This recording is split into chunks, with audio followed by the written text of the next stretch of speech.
ಮುಂದೆ ಶ್ರೀಕೃಷ್ಣ ಆ ಗೋಪಿಕಾ ಸ್ತ್ರೀಯರಿಗೆಲ್ಲ ಮೋಕ್ಷ ಕೊಡುವವನು. ಅವರಿಗೆಲ್ಲ ಮೋಕ್ಷ ಕೊಟ್ಟಾಗ ಇನ್ನೂ ಕೆಲವರು ಯೋಗಿಗಳು, ದೊಡ್ಡ ದೊಡ್ಡ ಆಚಾರ್ಯ ಮಂದಿ ಹಾಗೆ ಇರ್ತಾರೆ. ಇವರಿಗೆಲ್ಲ ಮೋಕ್ಷ ಆಗಿರ್ತದೆ. ಆಗ ಇವರಿಗೆ ಸಿಟ್ಟು ಬರ್ತದೆ, ನಾವು ಎಷ್ಟು ಅನುಷ್ಠಾನ ಎಲ್ಲ ಮಾಡ್ಕೊಂಡಿದ್ದೀವಿ, ನಮ್ಮನ್ನು ಬಿಟ್ಟು ಈ ಸ್ತ್ರೀಯರಿಗೆ, ಹೆಣ್ಣು ಮಕ್ಕಳಿಗೆ ಮೋಕ್ಷ ಕೊಟ್ಟನಲ್ಲ ಕೃಷ್ಣ ಅಂತ ಅವರಿಗೆಲ್ಲ ಕೋಪ ಬಂದರೆ, ಆ ಕೋಪ ಪರಿಹಾರ ಮಾಡಲಿಕ್ಕೆ ಅವರಿಗೇನಾದರೂ ಉತ್ತರ ಕೊಡಬೇಕು. ಅದಕ್ಕೋಸ್ಕರ ಗೋಪಿಕಾ ಸ್ತ್ರೀಯರ ಮನೆಗೆ ಹೋಗಿ ಹಾಲು ಮೊಸರು ಬೆಣ್ಣೆ ಕದೀತಿದ್ನಂತೆ. ಯಾರಾದರೂ ಆಕ್ಷೇಪ ಮಾಡಿದರೆ, ಅವ್ರಿಗೆ ಯಾಕೆ ಮೋಕ್ಷ ಕೊಟ್ಟು, ಹೆಣ್ಮಕ್ಳಲ್ವೇ ಅಂತ ಕೇಳಿದರೆ, ಅವ್ರ ಮನೆ ಹಾಲು ಕದ್ದಿದ್ದೀನಿ, ಅವ್ರ ಬೆಣ್ಣೆ ಕದ್ದಿದ್ದೀನಿ, ಅದಕ್ಕೋಸ್ಕರ ಅದಕ್ಕೆ ಪ್ರತಿಯಾಗಿ ಮೋಕ್ಷ ಕೊಟ್ಟೆ ಅಂತ ಉತ್ತರ ಕೊಡಬೇಕು. ಅದಕ್ಕೋಸ್ಕರ ಶ್ರೀಕೃಷ್ಣ ತಾನು ಅವರಿಗೆ ಕ್ಷೀರ ಸಮುದ್ರವನ್ನು ಕೊಡೋದಕ್ಕೋಸ್ಕರ ಒಂದು ಲೋಟ ಹಾಲು ಕದ್ದಿದ್ದಾನಷ್ಟೇ. ಮೋಕ್ಷ ಕೊಡೋದು ಅಂದ್ರೇನು? ಕ್ಷೀರ ಸಮುದ್ರದಲ್ಲಿ ವಾಸಸ್ಥಳ ಕೊಡೋದು, ಅದೇ ಮೋಕ್ಷ ಅಂದರೆ. ಶ್ವೇತದ್ವೀಪ ಅಂತ ಒಂದು ಮಂದಿರ ಇದೆ ಪರಮಾತ್ಮಂದು, ಅದು ಕ್ಷೀರ ಸಮುದ್ರದಲ್ಲಿ ಇರೋದು. ಆ ಶ್ವೇತದ್ವೀಪಕ್ಕೆ ಹೋಗೋದೇ ಮೋಕ್ಷ ಅಂದರೆ. ಆ ಕ್ಷೀರ ಸಮುದ್ರದಲ್ಲಿ ಅವರನ್ನೆಲ್ಲ ಕರೆಸ್ಕೋಬೇಕಾಗಿದೆ. ಅದಕ್ಕೋಸ್ಕರ ಅವರ ಮನೆಯಿಂದ ತಾನು ಸ್ವಲ್ಪ ಕ್ಷೀರವನ್ನು ಕದ್ದು ಪಾನ ಮಾಡಿದ್ದಾನೆ. ಅದಕ್ಕೆ ಅವರಿಗೆ ಕ್ಷೀರ ಸಮುದ್ರವನ್ನು ಕೊಟ್ಟ. ಈ ರೀತಿ ತನ್ನನ್ನು ತಾನು ರಕ್ಷಣೆ ಮಾಡಿಕೊಳ್ಳಿಕ್ಕೋಸ್ಕರವಾಗಿ ಶ್ರೀಕೃಷ್ಣ ಹಾಲು ಮೊಸರು ಬೆಣ್ಣೆ ಇದನ್ನೆಲ್ಲ ಕದೀತಾ ಇದ್ದ. ಗೋಪಿಕಾ ಸ್ತ್ರೀಯರು ಕೃಷ್ಣನ ಈ ಚೇಷ್ಟೆಯನ್ನು ಯಶೋಧಾದೇವಿ ಹತ್ತಿರ ಬಂದು, ಏನೇನು ಮಾಡಿದ ಕೃಷ್ಣ ತಮ್ಮ ತಮ್ಮ ಮನೆಗಳಿಗೆ ಬಂದು, ಎಲ್ಲರೂ ಕೂಡ ಬಂದು ಹೇಳ್ತಾರೆ, ಇದು ದೂರು ಕೊಟ್ಟದ್ದು ಅಂತ ಅಲ್ಲ, ಮೋಕ್ಷವನ್ನು ಸಂಪಾದನೆ ಮಾಡಿದರು ಅಂತ ಅರ್ಥ. ಯಾಕೆ ಕೃಷ್ಣನ ಮೇಲೆ ದೂರು ಕೊಡುವಾಗ ಕೃಷ್ಣ ಮಾಡಿದ ಗುಣಗಾನ ಮಾಡಿದ ಹಾಗಾಯಿತು. ಅವನೇನು ನವನೀತ ಚೋರನಾಗಿದ್ದ ಅದನ್ನೆಲ್ಲ ಬಂದು ಹೇಳಿದಾಗ ಕೃಷ್ಣನ ಗುಣಗಾನ ಮಾಡಿದಂತಾಗಿ ಅವರಿಗೆಲ್ಲ ಅದು ಮೋಕ್ಷಕ್ಕೆ ಕಾರಣವೇ ಆಯಿತು. ಆ ರೀತಿಯಲ್ಲಿ ಗೋಪಿಕಾ ಸ್ತ್ರೀಯರು ಬಂದು ಕೃಷ್ಣನ ಬಗ್ಗೆ ದೂರು ಕೊಡ್ತಾ ಇದ್ದಾರೆ. ಒಂದು ಮನೆಗೆ, ಗೋಪಿಕಾ ಸ್ತ್ರೀ ಮನೆಗೆ ಕೃಷ್ಣ ಹೋಗಿದ್ದಾನೆ ಸ್ನೇಹಿತರನ್ನೆಲ್ಲ ಕರ್ಕೊಂಡು. ಅನೇಕ ಮಂದಿ ಗೆಳೆಯರನ್ನ ಕರ್ಕೊಂಡು ನಾನಾ ಬೇರೆ ಬೇರೆಯವ್ರ ಮನೆಗೆ ಹೋಗೋದು, ಚೇಷ್ಟೆ ಮಾಡೋದು. ಒಂದು ದಿವಸ ಹುಡುಗರಿಗೆಲ್ಲ ಹೇಳಿದ್ನಂತೆ, ಇವತ್ತು ಇವ್ರ ಮನೆಗೆ ಹೋಗೋಣ ಅಂತ. ಯಾಕೆ ಅಂದರೆ ಮನೆ ಮುಂದೆ ಚೆನ್ನಾಗಿ ಅಲಂಕಾರ ಮಾಡಿದ್ದಾರೆ, ಆ ಕಡೆ ಈ ಕಡೆ ಬಾಳೆ ಕಂಬ ಇಟ್ಟಿದ್ದಾರೆ, ಹಸಿರು ತೋರಣ ಕಟ್ಟಿದ್ದಾರೆ. ಅವ್ರ ಮನೆಯಲ್ಲಿ ಏನೋ ಸಮಾರಂಭ ಇರಬೇಕು. ಇಲ್ದಿದ್ರೆ ಈ ಶೃಂಗಾರ ಯಾಕೆ ಮಾಡ್ತಾರೆ? ಮನೆ ಮುಂದೆ ಅಂಗಳ ಥಳಿ ಹಾಕಿ, ದೊಡ್ಡದಾಗಿ ರಂಗೋಲಿ ಹಾಕಿ, ಇವೆಲ್ಲ ಶೃಂಗಾರ ಮಾಡಿಟ್ಟಿದ್ದಾರೆ. ಏನೋ ಸಮಾರಂಭ ಇರಬೇಕು, ದೇವರಿಗೊಂದು ಅಪರೂಪಕ್ಕೆ ಪಂಚಾಮೃತನೂ ಮಾಡ್ತಾರೆ ಅಂತ ಕಾಣುತ್ತೆ. ಸಮಾರಂಭ ಅಂದಮೇಲೆ ಅವತ್ತು ಪಂಚಾಮೃತ ಆಗಬೇಕು. ದಿನ ದಿನ ಇರೋದಿಲ್ಲ, ಅವತ್ತಂತೂ ಇದ್ದೇ ಇರ್ತದೆ. ಕೃಷ್ಣನೂ ಹೇಳಿದ್ನಂತೆ, ದಿನ ಬರೀ ಹಾಲು ಮೊಸರು ಕದ್ದು ಕುಡಿದು ಸಾಕಾಗಿದೆ, ಪಂಚಾಮೃತನೇ ಕದಿಯೋಣ, ಚೆನ್ನಾಗಿರ್ತದೆ ಅಂತ. ಬಹಳ ರುಚಿಯಾಗಿರ್ತದೆ ಪಂಚಾಮೃತ. ಕೃಷ್ಣ ಹೇಳಿದ ಹುಡುಗರಿಗೆಲ್ಲ ಪಂಚಾಮೃತನೇ ಮಾಡ್ತಾರೆ, ತೊಗೊಂಡ್ಬಿಡೋಣ ಅಂತ. ಸೀದಾ ಹೋದ. ಮನೆ ಸಮಾರಂಭ. ಗೋಪಿಕಾ ಸ್ತ್ರೀ ಎಲ್ಲೋ ತನ್ನ ಕೆಲಸದಲ್ಲಿ ತೊಡಗಿದ್ದಾಳೆ. ಪ್ರತಿಯೊಬ್ಬರೂ ತಮ್ಮ ತಮ್ಮ ಕೆಲಸದಲ್ಲಿ ತಂಪಾಡಿಗೆ ತಾವು ತೊಡಗಿದ್ದಾರೆ. ಕೃಷ್ಣ ಹೋದಾಗ ಯಾರೂ ಗಮನಿಸಲಿಲ್ಲ. ಸೀದಾ ದೇವ್ರ ಕೋಣೆಗೆ ಹೋದ, ದೇವ್ರ ಮನೆಗೆ ಹೋದ. ಪಂಚಾಮೃತಕ್ಕೆ ಸಾಮಾನೆಲ್ಲ ಇಟ್ಟಿದ್ರು, ಗಂಟಾಮಣಿ ಇಟ್ಟಿದ್ರು. ಆಚಾರ್ಯನೂ ಬಂದಿದ್ದಿಲ್ಲ ಪಂಚಾಮೃತ ಮಾಡೋರು. ಸ್ವಲ್ಪ ತಡ ಮಾಡಿ ಬರೋದು ಜಾಸ್ತಿ. 4-5 ಮನೆ ಒಪ್ಕೊಂಡಿರ್ತಾರೆ, ಬೇಗ ಬರಲಿಕ್ಕೆ ಆಗೋದಿಲ್ಲ, ಎಲ್ಲ ಮನೆ ಮುಗಿಸ್ಕೊಂಡು ಬರಬೇಕಲ್ಲ. ಅದಕ್ಕೋಸ್ಕರ ತಡ ಆಗಿತ್ತು. ಕೃಷ್ಣ 2-3 ಸಲ ಹೋಗಿ ನೋಡಿ ಬಂದ. ಇನ್ನು ಪಂಚಾಮೃತ ಸಾಮಾನು ಹಾಗೇ ಇದೆ. ದೇವ್ರಿಗೆ ಪಂಚಾಮೃತ ಆಗೇ ಇಲ್ಲ ಕದಿಯೋಣ ಅಂದರೆ. ತನಗೆ ಸಿಟ್ಟು ಬಂತು. ಹುಡುಗರನ್ನ ಕರ್ಕೊಂಡು ಹೋದ, ಮನೆ ಮೇಲೆ ಕೂತ್ಕೊಂಡ. ಪ್ರಗೃಹ್ಯ ಘಂಟಾಮಣಿ ತಗೊಂಡ. ಅಪರೇಣ ಪಾತ್ರಂ, ಇನ್ನೊಂದು ಕೈಯಲ್ಲಿ ಹಾಲಿನ ಪಾತ್ರೆ ಹಿಡ್ಕೊಂಡ. ಕರೇಣ ಚಾನ್ನೇನ ಪಯಪ್ಪಿ ಬಂತಂ, 3ನೇ ಕೈಯಿಂದ ಹಾಲು ಕುಡಿತಿದ್ದಾನೆ. ಜೊತೆಗೆ ಶಿಷ್ಯರು ಬಂದಿದ್ರಲ್ಲ, 4ನೇ ಕೈಯಿಂದ ಅವರಿಗೂ ಕೊಡ್ತಿದ್ದಾನೆ. ಸಶ್ರೀಕಾಯ ಸಪ್ರಿವಾರಾಯ ಅಂತ. ಹೀಗೆ ಚತುರ್ಭುಜನಾಗಿ ಕೂತ್ಕೊಂಡು ಆ ಹಾಲು ಮೊಸರು ಕುಡಿಯೋದನ್ನು ನೋಡಿ ಆ ಘಂಟಾನಾದ ಕೇಳಿ ಗೋಪಿಕಾ ಸ್ತ್ರೀ ಓಡಿ ಬಂದಂತೆ. ಇದೇನು ಆಚಾರ ಬಂದೇ ಬಿಟ್ಟಿದ್ದಾರೋ ಏನೋ, ಸುದ್ದಿನೇ ಇಲ್ವಲ್ಲ. ಮಡಿಲೇ ಬರ್ತಿರ್ತಾರೆ ಕೆಲವರು ಎಲ್ಲ ಮನೆಗೆ, ಮತ್ತೆ ಎಲ್ಲಿ ಸ್ನಾನ ಮಾಡೋಣ ಅಂತ ಬಂದು ಕೂತಿರ್ಬೇಕು ಅಂತ ಬಂದು ನೋಡಿದರೆ ಮನೆ ಪೂಜಾ ಆಚಾರ ಅಲ್ಲ, ಕೃಷ್ಣಾಚಾರ್ಯ ಕೂತಿದ್ದಾರೆ ಇಲ್ಲಿ ಬಂದು. ಪ್ರಗೃಹ್ಯ ಘಂಟಾಮಪರೇಣ ಪಾತ್ರಂ ಕರೇಣ ಚಾನ್ನೇನ ಪಯಪ್ಪಿಬಂತಂ ನಿಶಾಮ್ಯ ಮಿತ್ರಾಣಿ ಚ ತರ್ಪಯಂತಂ ಸುವಿಸ್ಮಿತಾ ಕಾಪಿ ಬಭೂವ ತೂಷ್ಣೀಂ. ಆ ಕೃಷ್ಣನ ಚತುರ್ಭುಜ ಮೂರ್ತಿಯನ್ನು ನೋಡಿ, ಅವನ ಪಂಚಾಮೃತ ಕುಡಿಯೋದನ್ನು ನೋಡಿ, ಹಾಲು ಮೊಸರು ಕುಡಿಯೋದನ್ನು ನೋಡಿ ಗಾಬರಿಯಾಗಿ ಸ್ತಬ್ಧಳಾಗಿ ಸುಮ್ಮನೆ ನಿಂತುಬಿಟ್ಟಂತೆ, ಮೂಕಳಾಗಿ ಬಿಟ್ಲಂತೆ. ಬಂದು ಯಶೋಧಾದೇವಿ ಹತ್ತಿರ ಹೇಳ್ತಾ ಇದ್ದಾಳೆ, ಕೃಷ್ಣನ ಈ ರೂಪ ನೋಡಿದೆ ಇವತ್ತು ನಾನು ನಮ್ಮ ಮನೆಯಲ್ಲಿ ಅಂತ. ಇನ್ನೊಂದು ಮನೆಗೆ ಹೋಗಿದ್ದಾನೆ ಕೃಷ್ಣ. ನೆಲುವಿನ ಮೇಲೆ ಬೆಣ್ಣೆ ಇಟ್ಟಿದ್ರು. ಹಗ್ಗದಿಂದ ನೆಲುವು ಅಂತ ಕಟ್ಟಿ ಜಂತಿಗೆ ತಗಲಾಕಿರ್ತಾರೆ, ಬೆಕ್ಕು ತಿನ್ನಬಾರದು ಅಂತ. ಆ ನೆಲುವಿನ ಮೇಲೆ ಗಡಿಗೆಯಲ್ಲಿ ನೀರಿನಲ್ಲಿ ಬೆಣ್ಣೆ ಮುದ್ದೆ, ಅದನ್ನು ತೊಗೊಂಡಿದ್ದಾನೆ ಕೃಷ್ಣ. ಸಣ್ಣ ಪುಟ್ಟ ಬಾಲಕ ಆ ಬೆಣ್ಣೆ ಮುದ್ದೆ ಕದ್ದು ತೊಗೊಂಡು ಮನೆಗೆ ಹೋಗ್ತಾ ಇದ್ದಾನೆ. ಅಷ್ಟೊತ್ತಿಗೆ ಗೋಪಿಕಾಸ್ತ್ರೀ ಬಂದು, ಕೈಯಲ್ಲಿ ಬೆಣ್ಣೆ ಮುದ್ದೆ ಇದೆ, ಮಾಡ್ತೀನಿ ನನ್ನ ಅಂತ ಹೊಡಿಲಿಕ್ಕೆ ಅಂತ ಬೆತ್ತ ತೊಗೊಂಡು ಬಂದರೆ, ದೊಡ್ಡ ಮನೆ, ಇಡೀ ಮನೆ ತುಂಬ ಓಡಾಡಿಸಿಬಿಟ್ನಂತೆ. ಅವಳು ಕೈಗೆ ಸಿಗಿಬಿಡಲಿಲ್ಲ. ಎಲ್ಲೆಲ್ಲಿ ಕೃಷ್ಣ ಹೋಗ್ತಾನೋ ಬೆನ್ನಿಂದ ಹೋಗ್ತಾ ಇದ್ದಾಳೆ. ಹೋಗುವಾಗ ರಭಸದಿಂದ ಅವಳು ತಲೆಯಲ್ಲಿ ಮುಡಿದ ಮಲ್ಲಿಗೆ ಹೂವೆಲ್ಲ ಬೀಳ್ತಾ ಹೋಯ್ತಂತೆ. ಅಷ್ಟು ರಭಸದಿಂದ ಹೋದ್ಲು. ಕೃಷ್ಣನ ಪಾದ ಗುರುತಿನ ಮೇಲೆಲ್ಲ ಹೂ ಬಿದ್ದು ಅವನ ಪಾದ ಪೂಜೆ ಮಾಡಿದ ಹಾಗಾಯಿತು ಅಂತ ವಾದಿರಾಜರು ವರ್ಣನೆ ಮಾಡ್ತಾ ಇದ್ದಾರೆ. ಯಾರ್ದಾದ್ರೂ ಮನೆಗೆ ಬೆಣ್ಣೆ ಕದಿಲಿಕ್ಕೆ ಹೋದಾಗ ಅವರು ಬೈದರೆ ಕೃಷ್ಣನ ಯಾರಿಗೂ ಗೊತ್ತಾಗದಿದ್ದ ಹಾಗೆ ಹೋಗ್ತಿದ್ದ. ಅಕಸ್ಮಾತ್ ಸಿಕ್ಕಿಬಿದ್ದಾಗ ಬೈತಿದ್ರು. ಯಾರ್ಯಾರಾದರೂ ಬೈದರೆ ಅವರ ಪುಣ್ಯವನ್ನೆಲ್ಲ ಕದ್ದಿತಿದ್ದ. ಬರೀ ಹಾಲು ಮೊಸರು ಕದಿಯೋದಲ್ಲ, ಪುಣ್ಯನೂ ಕದ್ದು ಬಿಡ್ತಿದ್ದ ಬೈದರೆ. ಬೈಲಿಲ್ಲ ಅಂತಾದರೆ ಅವರಿಗೆ ಸಾಕಷ್ಟು ಪುಣ್ಯವನ್ನು ಕೊಟ್ಟು, ಅಗಣ್ಯ ಪುಣ್ಯಾಖ್ಯ ಧನಾನಿದಾಯಿ, ಪುಣ್ಯ ಅನ್ನುವಂಥ ಧನವನ್ನು ಕೊಟ್ಟು ತನ್ನ ಮನೆಗೆ ಹೋಗ್ತಿದ್ದ ಕೃಷ್ಣ. ಹೀಗೆ ಬೈದವರ ಪುಣ್ಯ ಹ್ರಾಸ ಮಾಡಿದ್ದಾನೆ. ಸಂತೋಷಪಟ್ಟು ಬೆಣ್ಣೆ ತಿನ್ನಿಸಿದವರಿಗೆ ಪುಣ್ಯವನ್ನು ಕೊಟ್ಟು ಹೋಗ್ತಾ ಇದ್ದ. ನಿಜವಾಗಿಯೂ ಕಳ್ಳತನ ಅನ್ನೋದು ಲೋಕದಲ್ಲಿ ನಿಂದಿತ. ಎಲ್ಲರೂ ಬೈತಾರೆ ಕಳ್ಳರನ್ನ, ನಿಂದಿತವಾದದ್ದದು. ಆದರೆ ಕೃಷ್ಣನಿಗೆ ಮಾತ್ರ ಅದು ಹೊಗಳಿಕೆಯ ವಿಷಯ ಆಗೋಯ್ತು. ಕೃಷ್ಣ ಬೆಣ್ಣೆ ಕದ್ದ, ಹಾಲು ಕದ್ದ ಅಂದರೆ ಅದನ್ನು ಹೊಗಳಿ ಗಾನ ಮಾಡಿ ಎಲ್ಲರೂ ಕೂಡ ಸಂತೋಷ ಪಡೋ ರೀತಿಯಲ್ಲಿ ಆಯಿತು. ಯಾಕೆ ಅಂದರೆ ಲಕ್ಷ್ಮೀ ಕಟಾಕ್ಷ ಬಿದ್ದವನವನು. ಲಕ್ಷ್ಮಿ ಇದ್ಲು ಅಂತಂದರೆ ಏನು ಮಾಡಿದರೂ ನಡೀತದೆ.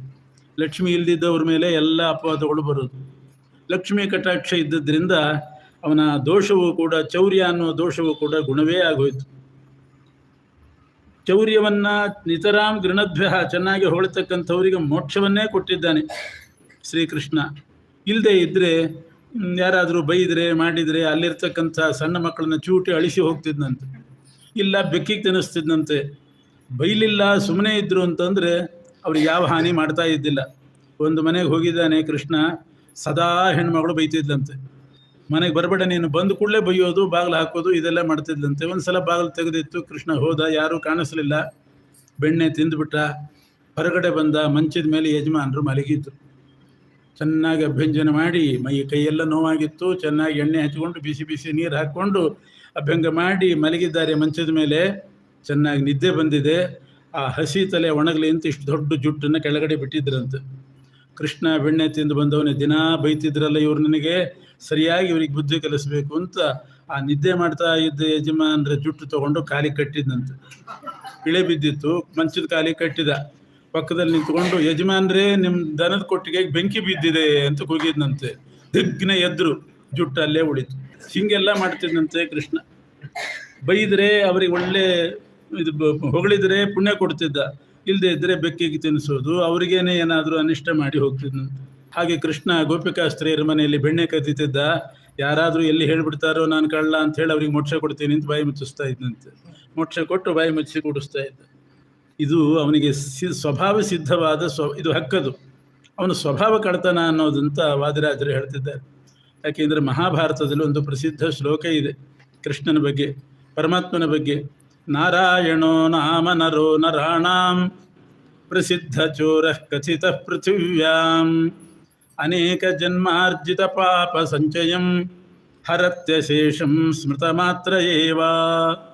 ನಾರಾಯಣೋ ನಾಮ ನರೋ ನರಾಣಾಂ ಪ್ರಸಿದ್ಧ ಚೋರ. ಮನುಷ್ಯರಲ್ಲಿ ಪ್ರಸಿದ್ಧ ಕಳ್ಳ ಅಂದರೆ ನಾರಾಯಣನೇ. ಯಾಕೆ ಅಂದರೆ ಅವನ ಹೆಸರು ಹೇಳಿದರೆ ಸಾಕು, ಅವನ ಸ್ಮರಣೆ ಮಾಡಿದರೆ ಸಾಕು, ಜನ್ಮ ಜನ್ಮಾಂತರದಿಂದ ನಾವು ಕೂಡಿಟ್ಟಂಥ ಪಾಪವನ್ನು ಒಂದು ಕ್ಷಣದಲ್ಲಿ ಕದ್ದು ಬಿಡ್ತಾನೆ ಪಾಪವನ್ನು. ಯಾರಾದರೂ ನಾರಾಯಣ ಸ್ಮರಣೆ ಮಾಡಿದವರು ಪಾಪ ಉಳ್ಕೊಂಡವ್ರು ಇದ್ದಾರೆ, ಅವನು ಸ್ಮರಣೆ ಮಾಡಿದರೆ ಸಾಕು, ನಾಮಕೀರ್ತನೆ ಮಾಡಿದರೆ ಸಾಕು, ಅನೇಕ ಜನ್ಮಾರ್ಜಿತ ಪಾಪ ಸಂಚಯಂ, ಎಲ್ಲ ಪಾಪವನ್ನು ಕದ್ದು ಅವ್ರನ್ನ ಪುಣ್ಯವಂತರನ್ನಾಗಿ ಮಾಡ್ತಾನೆ. ಹೀಗೆ ಸ್ಮರಣೆ ಮಾಡಿದವರ ಪಾಪ ಕದಿಯೋದು ಪರಮಾತ್ಮನ ಸ್ವಭಾವ. ಅದರಿಂದ ಕೃಷ್ಣಾವತಾರದಲ್ಲಿ ಹಾಲು ಮೊಸರು ಬೆಣ್ಣೆ ಕದೀತಿದ್ದ ಅಂತ ಹೇಳಿದ್ದಾರೆ. ಈ ಕಳ್ಳತನ ಅನ್ನೋದು ಅವನಿಗೆ ಸಿದ್ಧವಾದ ವಿದ್ಯೆ. ಇನ್ನೊಂದು ಮನೆಯಲ್ಲಿ ಹೋಗಿದ್ದಾನೆ. ಗಡಿಗೆಯಲ್ಲಿದ್ದಂಥ ಬೆಣ್ಣೆ ಮುದ್ದೆ ಕೈಯಲ್ಲಿ ಹಿಡ್ಕೊಂಡಿದ್ದ. ಇನ್ನೇನು ಹೊರಡಬೇಕು, ಸ್ನೇಹಿತರಿಗೆಲ್ಲ ಕೊಟ್ಟು ತಿನ್ನಬೇಕು ಅನ್ನುವಾಗ ಗೋಪಿಕಾಸ್ತ್ರೀ ಬಂದ್ಬಿಟ್ಲು. ಬೆಣ್ಣೆ ಗಡಿಗೆ ಕೈ ಹಾಕಿದ್ದಾನೆ, ಆವಾಗಲೇ ಬಂದು ಅವಳೇ ಕೇಳಿದ್ಲು, ಕೃಷ್ಣ ಯಾರು ನೀನು ಅಂತ ಕೇಳಿದ್ಲು. ಯಾರು ನೀನು? ನಾನು ಬಲರಾಮಂತ ಅಮ್ಮ ಅಂದ. ಕೃಷ್ಣ ಅಂತ ಹೇಳಿಲ್ಲ, ಬಲರಾಮಂತ ಅಮ್ಮ ಅಂತ. ಅಂದರೆ ದೊಡ್ಡವ್ರ ಹೆಸರು ಹೇಳಿದ್ರೆ ಬಿಡ್ತಾರೇನೋ ಅಂತ ಕೆಲವರು. ಹಾಗೆ ಯಾರು ನೀನು ಅಂದರೆ ಬಲರಾಮನಂತ. ಕಸ್ತ್ವಂಬಾಲ ಬಲಾನುಜಃ, ಬಲರಾಮಂತಮ್ಮ. ಹಂಗಾದ್ರೆ ಯಶೋದಮ್ಮನ ಮಗ ಅಂತ ಅರ್ಥ ಆಯಿತು. ನಮ್ಮನೆಗೆ ಯಾಕೆ ಬಂದಿ ಅಂತ ಕೇಳಿದ್ದು. ನಮ್ಮನೆಗೆ ಯಾಕೆ ಬಂದಿ? ಇದು ನಿಮ್ಮನೆ ಅಂತ ಗೊತ್ತಾಗಿಲ್ಲ, ನನ್ನ ಮನೆ ಅಂತ ಕನ್ಫ್ಯೂಸ್ ಮಾಡ್ಕೊಂಡು ಬಂದೆ ಅಂತ. ನಿನ್ನ ಮನೆ ಅಂತ ನೀನು ಅಂದ್ಕೊಂಡಿದ್ದೆ, ನನ್ನ ಮನೆ ಅಂತ ನಾನು ಅಂದ್ಕೊಂಡು ಬಂದೆ ಅಂತ. ನನ್ನ ಮನೆ ಅಂತ ತಿಳ್ಕೊಂಡು ನಾನು ಬಂದೆ ಅಂತಾನೆ ಕೃಷ್ಣ. ಅದರಲ್ಲಿ ತತ್ವ ಸೇರಿದೆ.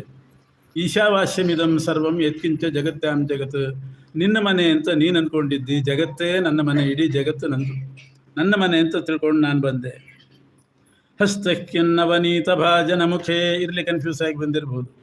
ಈ ಬೆಣ್ಣೆ ಗಡಿಗೆಗೆ ಯಾಕೆ ಕೈ ಹಾಕಿದಿ ಅಂತ ಕೇಳಿದ ಅವಳು.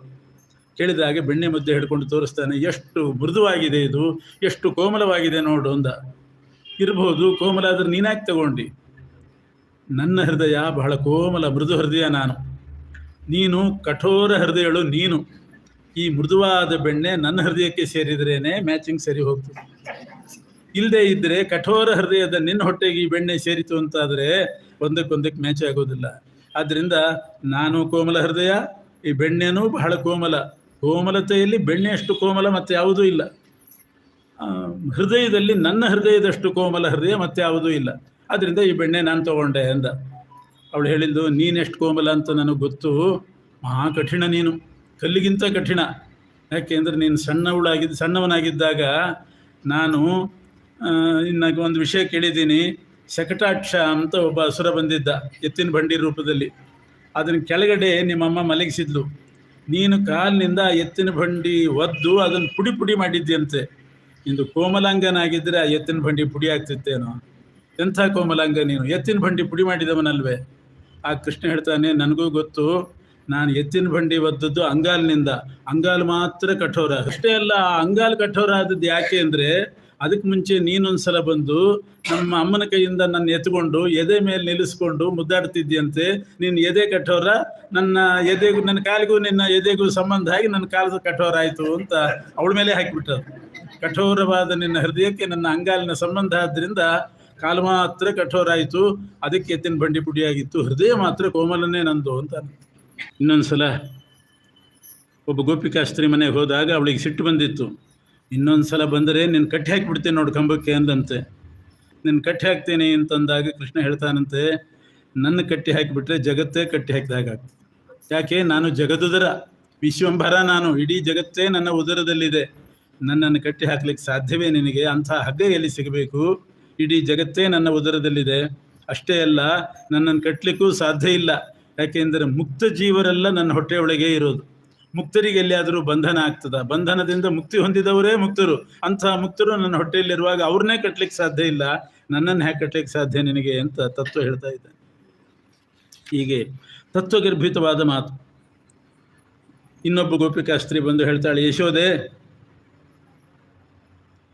ನಿನ್ನ ಮಗ ಬಂದು ಹಾಲು ಮೊಸರು ಕುಡಿತಿದ್ದ ಸರಿ, ಗಡಿಗೆ ಬೇರೆ ಒಡೆದು ಹೋಗ್ತಿದ್ದ. ಹಾಲು ಕುಡಿಲಿ ಬೆಣ್ಣೆ ತಿನ್ನಲಿ ಸರಿ, ಗಡಿಗೆ ಹೊಡಿತಿದ್ದ. ಬಹಳ ಸಿಟ್ಟು ಬರ್ತಿತ್ತು ನಮಗೆ. ಗಡಿಗೆಯಲ್ಲಿ ತರೋಣ ಮತ್ತೆ ಹೋಗಿ, ಗಡಿಗೆ ಬೇರೆ ಹೊಡಿತಿದ್ದ. ಸಿಟ್ಟು ಬಂತು. ಆದರೆ ಬೈಯೋಣ ಅಂತ ಹೋದರೆ ಆ ಕೋಮಲವಾದಂಥ ಮುಖ, ಆ ಚಂಚಲವಾದ ಕಣ್ಣು, ಅವನ ಮಂದಹಾಸ, ಆ ಮಲ್ಲಿಗೆಯಂತೆ ಮೊಗ್ಗಿನಂತೆ ಇರತಕ್ಕಂಥ ಹಲ್ಲು, ಅದನ್ನೆಲ್ಲ ನೋಡಿದರೆ ಸಿಟ್ಟೇ ಹೋಗಿಬಿಡಬೇಕು, ಹಾರಿ ಹೋಗ್ತಿತ್ತು ಸಿಟ್ಟು. ಹೊಡಿಲಿಕ್ಕೆ ಕೈ ಬರ್ತಾ ಇಲ್ಲ. ಆ ರೀತಿ ಜಗತ್ತನ್ನೇ ವಶಪಡಿಸ್ತಾ ಇದ್ದಾನೆ ಶ್ರೀಕೃಷ್ಣ ಅಂತ ಅವಳು ಬಂದು ಹೇಳ್ತಾ ಇದ್ದಾಳೆ. ಇನ್ನೊಬ್ಬಳು ಬಂದು ಹೇಳಿದ್ಲು, ಎಂಥ ಚುರುಕು ನಿನ್ನ ಮಗ. ಅವ್ರ ಮನೆಯಲ್ಲಿ ಏನು ಮಾಡಿದ್ದಾರೆ ಅಂದರೆ, ನೆಲವು ಮಾಡಿ ಬೆಣ್ಣೆ ಇಟ್ಟಿದ್ದಾರೆ. ಅದು ಎತ್ತರ ನೆಲವು. ಕೃಷ್ಣ ಇಷ್ಟುದ್ದ ಇದ್ದಾನೆ ಅಷ್ಟೇ, ಅಷ್ಟು ಗಿಡ್ಡ ಅವನು, ಸಣ್ಣ ಮಗು. ಹೋದ, ಬೆಣ್ಣೆ ಅಷ್ಟು ಎತ್ತರ ಇದೆ, ಹೇಗೆ ತೆಗಿಬೇಕು ಅಂತ ಯೋಚನೆ ಮಾಡಿದ. ಒಂದು ದೊಡ್ಡ ಕೊಳಗ ಇತ್ತು. ಆ ಕೊಳಗ ದಬ್ಕೊಂಡು ಆ ನೆಲುವಿನ ಕೆಳಗಡೆ ಬರೋ ಹಾಗೆ ಮಾಡಿದ. ಅಂತೂ ದಬ್ಕೊಂಡು ನಾವು ಕೊಳಗದ ಕೆಳಗಡೆ ಇಟ್ಟ. ಅದ್ರ ಮೇಲೆ ಏರಿ ನೋಡಿದ್ನಂತೆ, ಇನ್ನೂ ಎತ್ತರ ಇದೆ ಅಂತ ಅನಿಸ್ತು. ಸಾಧಾರಣ ಅಂದಾಜು ಆಗ್ತದೆ, ಮಕ್ಕಳಿಗೆ ಗೊತ್ತಾಗೋದಿಲ್ಲ, ಸಿಕ್ಬಿಡ್ತದೇನೋ ಅಂತ ಎದ್ದು ನೋಡಿದ, ಏರಿ ನೋಡಿದ, ಸಿಗಲಿಲ್ಲ. ಇನ್ನೂ ಸ್ವಲ್ಪ ಮೇಲೆ ಇದೆಯಲ್ಲ ಅಂತ ಅನಿಸ್ತು. ಒಂದು ಕೊಡ ನೋಡಿದ, ಅಲ್ಲಿ ಕೊಡ ತಂದು ಆ ಕೊಳಗದ ಮೇಲೆ ಡಬ್ಬ ಹಾಕಿದ್ನಂತೆ. ಕೊಡದ ಮೇಲೆ ಏರಿದ, ಇನ್ನೂ ಬೆಣ್ಣೆ ಸಿಗಲಿಲ್ಲ. ಅಲ್ಲಿ ಒಂದು ತಂಬಿಗೆ ಇತ್ತು, ತಂಬಿಗೆ ಹಾಕಿದ್ನಂತೆ. ಕೊಡದ ಮೇಲೆ ಒಂದು ತಂಬಿಗೆ ಡಬ್ಬ ಹಾಕಿ ಏರಿದ, ಆದರೂ ಸಿಗಲಿಲ್ಲ. ಆ ತಂಬಿಗೆ ಮೇಲೆ ಒಂದು ಲೋಟ ಇಟ್ಟನಂತೆ. ಅದ್ರ ಮೇಲೆ ಏರಿದ, ಆದರೂ ಸಿಗಲಿಲ್ಲ. ಆಮೇಲೆ ಒಂದು ಮಿಳ್ಳಿ ಅಂತ ಇರ್ತದೆ, ಈ ತೀರ್ಥಕ್ಕೆ ಇಟ್ಕೊಂಡಿರ್ತಾರೆ ಮನೆಯಲ್ಲಿ, ಅದು ಗಂಡ ಹೆಂಡತಿ ಇಬ್ಬರಿಗೆ ಸಾಕಾಗ್ಬೇಕು ಆ ತೀರ್ಥ, ಮೂರನೇವ್ರು ಬಂದರೆ ಹಿಡಿಸೋದೇ ಇಲ್ಲ. ಅಂಥ ಸಣ್ಣ ಮಿಳ್ಳಿ ಇರ್ತದೆ, ಅದನ್ನು ಹಾಕಿದ, ಅದ್ರ ಮೇಲೆ ಏರಿದಂತೆ ಬೆಣ್ಣೆ ಸಿಗ್ತದೆ. ಅಂತೂ ಬೆಣ್ಣೆ ಸಿಕ್ತು ಅಂತ ಆ ಮಿಳ್ಳಿ ಮೇಲೆ ಕುಣಿತಾ ಇದ್ದಾನಂತೆ ಕೃಷ್ಣ. ಬೆಣ್ಣೆ ಸಿಕ್ತು ಅಂತ, ಇಳಿಯೋ ಅಂತ ಇವಳು, ತಡಿ ಬೆಣ್ಣೆ ಸಿಕ್ತು ನನಗೆ ಅಂತ ಕುಣಿತಾ ಇದ್ದಾನೆ ಶ್ರೀಕೃಷ್ಣ. ಇಂಥ ವಿಚಿತ್ರ ಶಕ್ತಿಯ ಒಂದು, ಅದು ಹೇಗೆ ಬೀಳ್ಲಿಕ್ಕೆ ಸಾಧ್ಯ ಪಾತ್ರೆ? ಇವನ್ ಮನಸ್ಸಿನಲ್ಲಿ ಅಂದ್ಕೊಂಡ, ನನ್ನ ಪಾದಸ್ಪರ್ಶ ಆದ್ಮೇಲೆ ಬೀಳ್ತಾರೇನವರು, ನನ್ನ ಪಾದಸ್ಪರ್ಶ ಆದವರು ಬೀಳೋದೇ ಇಲ್ಲ ಅಂತ ಅವನ ತತ್ವ. ಅದರಿಂದ ಮಿಳ್ಳಿನೂ ಬೀಳೋದಿಲ್ಲ, ತಂಬಿಗೆ ಬೀಳಲಿಲ್ಲ, ಅದ್ರ ಮೇಲೆ ಎದ್ದು ಕುಣಿತಾ ಇದ್ದಂತೆ ಕೃಷ್ಣ. ಇನ್ನೊಂದು ಕಡೆ ಹೋದ, ಅಲ್ಲಿ ಕೊಳಗ, ಪಾತ್ರೆ, ಕೊಡ ಯಾವುದೂ ಇದ್ದಿಲ್ಲ, ಅದೆಲ್ಲ ಸುದ್ದಿ ಹಬ್ಬಿಬಿಟ್ಟಿತ್ತು. ಇವನು ಕೊಡ ಇದ್ದರೆ ಕೊಡದ ಮೇಲೆ ಇರ್ತಾನೆ, ಕೊಳಗದ ಮೇಲೆ ಇರ್ತಾನೆ, ಯಾವುದೂ ಇಲ್ಲ ಅಂತ ಮಾಡಿ ಬರೇ ಬೆಣ್ಣೆ ಇಟ್ಟಿದ್ರು. ಏನು ಮಾಡ್ತಾನೆ ನೋಡೋಣ. ಕೃಷ್ಣ ಹೋದ, ನೋಡಿದ ಎತ್ತರ ಇದೆ ನಿಲುವು, ಬೆಣ್ಣೆ ಸಿಗ್ತಾ ಇಲ್ಲ, ಕೊಳಗ ಇಲ್ಲ, ಕೊಡ ಇಲ್ಲ, ತಂಬಿಗೆ ಇಲ್ಲ, ಏನಿಲ್ಲ, ಏನು ಮಾಡೋದು ಅಂತ ಯೋಚನೆ ಮಾಡುವಾಗ ಇದೇ ಸಮಯ ಬೈಲಿಕ್ಕೆ ಅಂತ ಅವಳು ಬಂದಂತೆ. ಬೈಲಿಕ್ಕೆ ಯಾಕೋ ಬಂದಿದ್ದೆ ಕೃಷ್ಣ ಅಂತ ಬೈವಾಗ ತಡಿ ಹೇಳ್ತೇನೆ ಅಂತ ಹಾರಿ ಅವಳು ಹೆಗಲ ಮೇಲೆ ಕೂತ್ಕೊಂಡು ಬೆಣ್ಣೆ ತೆಗೆದು ಬಂದದ್ದು ಒಳ್ಳೇದಾಯ್ತು. ನಾನು ಈ ಹೆಂಗಪ್ಪ ತೆಗಿಯೋದು ಅಂತ ಯೋಚನೆ ಮಾಡ್ತಿದ್ದೆ, ಸರಿಯಾದ ಸಮಯಕ್ಕೆ ಬಂದೆ ನೋಡಿ. ದೇವ್ರು ಕಳಿಸೋದು ಅಂದ್ರೆ ಹೆಂಗೆ ಕಳಿಸ್ತಾನೆ, ಟೈಮಿಗೆ ಸರಿಯಾಗಿ ಬಂದು, ಇನ್ನೆಷ್ಟು ಬೇಕಾದ್ರೆ ಬೈ, ಪರವಾಗಿಲ್ಲ, ಬೆಣ್ಣೆ ಸಿಕ್ತು. ಅವಳು ಬಂದು ಹೇಳಿದ್ದು ಗೋಪಿಕಾಸ್ತ್ರೀ ಹತ್ರ ಹೀಗೆ, ಯಶೋದೆ ಹತ್ರ ಹೀಗೆ ಹೇಳಿದ್ದು. ಇನ್ನೊಬ್ಳು ಬಂದು, ಅವಳ ಮನೇಲಿ ಏನಾಗಿದೆ ಅಂದರೆ ಕೃಷ್ಣ ಹೋಗಿ ಬೆಣ್ಣೆ ಕದಿತಾ ಇದ್ದ, ಸಿಕ್ಬಿದ್ದ, ಒಂದು ದಿವಸ ಸಿಕ್ಬಿದ್ದ. ಎಷ್ಟೋ ಸಲ ಹೇಳಿದಂತೆ, ನಮ್ಮ ಮನೆಗೆ ಬರಬೇಡ, ಬೆಣ್ಣೆ ತೆಗಿಬೇಡ, ನಮ್ಮ ಮನೆಯಲ್ಲೇ ಹುಡುಗರು ಬಹಳ ಇದ್ದಾರೆ, ಅವರಿಗೆ ಬೇಕು ಅಂತ, ಆದರೂ ಹೋಗಿ ಕದೀತಿದ್ದಂತೆ. ಒಂದು ದಿವಸ ಸಿಕ್ಬಿದ್ದ, ಕೈ ಹಿಡ್ಕೊಂಡು ಬೈದ್ಲು, ನೀನಿಲ್ಲೋ ನಿಮ್ಮ ಅಪ್ಪನಿಗೆ ಹುಟ್ಟಿಲ್ಲ ಅಂದ್ಬಿಟ್ಲಂತೆ. ಎಂಥ ಕೆಲಸ ಮಾಡ್ತಿದ್ದಿ, ಎಷ್ಟು ಹೇಳಿದ್ರು ಬೆಣ್ಣೆ ಕದೀತಿದ್ದಿ, ನಿಮ್ಮ ಅಪ್ಪನಿಗೆ ಹುಟ್ಟಿದವನಲ್ಲ ನೀನು, ಎಂಥ ಗುಣವಂತ ನಿಮ್ಮಪ್ಪ, ಬಂಗಾರದ ಮನುಷ್ಯ, ನೀನು ನೋಡಿದರೆ ಇಷ್ಟು ಚೇಷ್ಟೆ ಮಾಡ್ತಿದ್ದಿ, ನಿಮ್ಮ ಅಪ್ಪನಿಗೆ ಹುಟ್ಟಿದವನಲ್ಲ ಅಂತ ಸಿಟ್ಟಿನಲ್ಲಿ ಅಂದರೆ ಕೃಷ್ಣ ಕುಣಿದಾಡ್ತಾನಂತೆ. ಈ ರಹಸ್ಯ ನಿನಗೆ ಹೆಂಗೆ ಗೊತ್ತಾಯಿತು? ನಾನು ನಮ್ಮಪ್ಪನಿಗೆ ಹುಟ್ಟಿಲ್ಲ ಅನ್ನೋದು ನಿನಗೆ ಗೊತ್ತಾಯ್ತಲ್ಲ, ನಮ್ಮ ಅಮ್ಮನಿಗೆ ಗೊತ್ತಿದೆಯೋ ಇಲ್ಲ, ಹೇಳ್ತೀನಿ ತಡಿ ನಮ್ಮಮ್ಮನಿಗೆ ಅಂತ ಹೊರಟ್ಬಿಟ್ಟ. ಇವಳಿಗೆ ಗಾಬರಿ. ಕೃಷ್ಣ ಹೋಗಿ ಹೇಳಿದರೆ ಅವರಮ್ಮನ ಹತ್ರ, ನಾನು ನಿನ್ನ ಗಂಡಂಗೆ ಹುಟ್ಟಿಲ್ವಂತೆ ಅಂತ ಅಂದ್ರೆ ಏನು ಅರ್ಥ? ಇಬ್ರಿಗೂ ಮಾರಿ ಜಗಳ.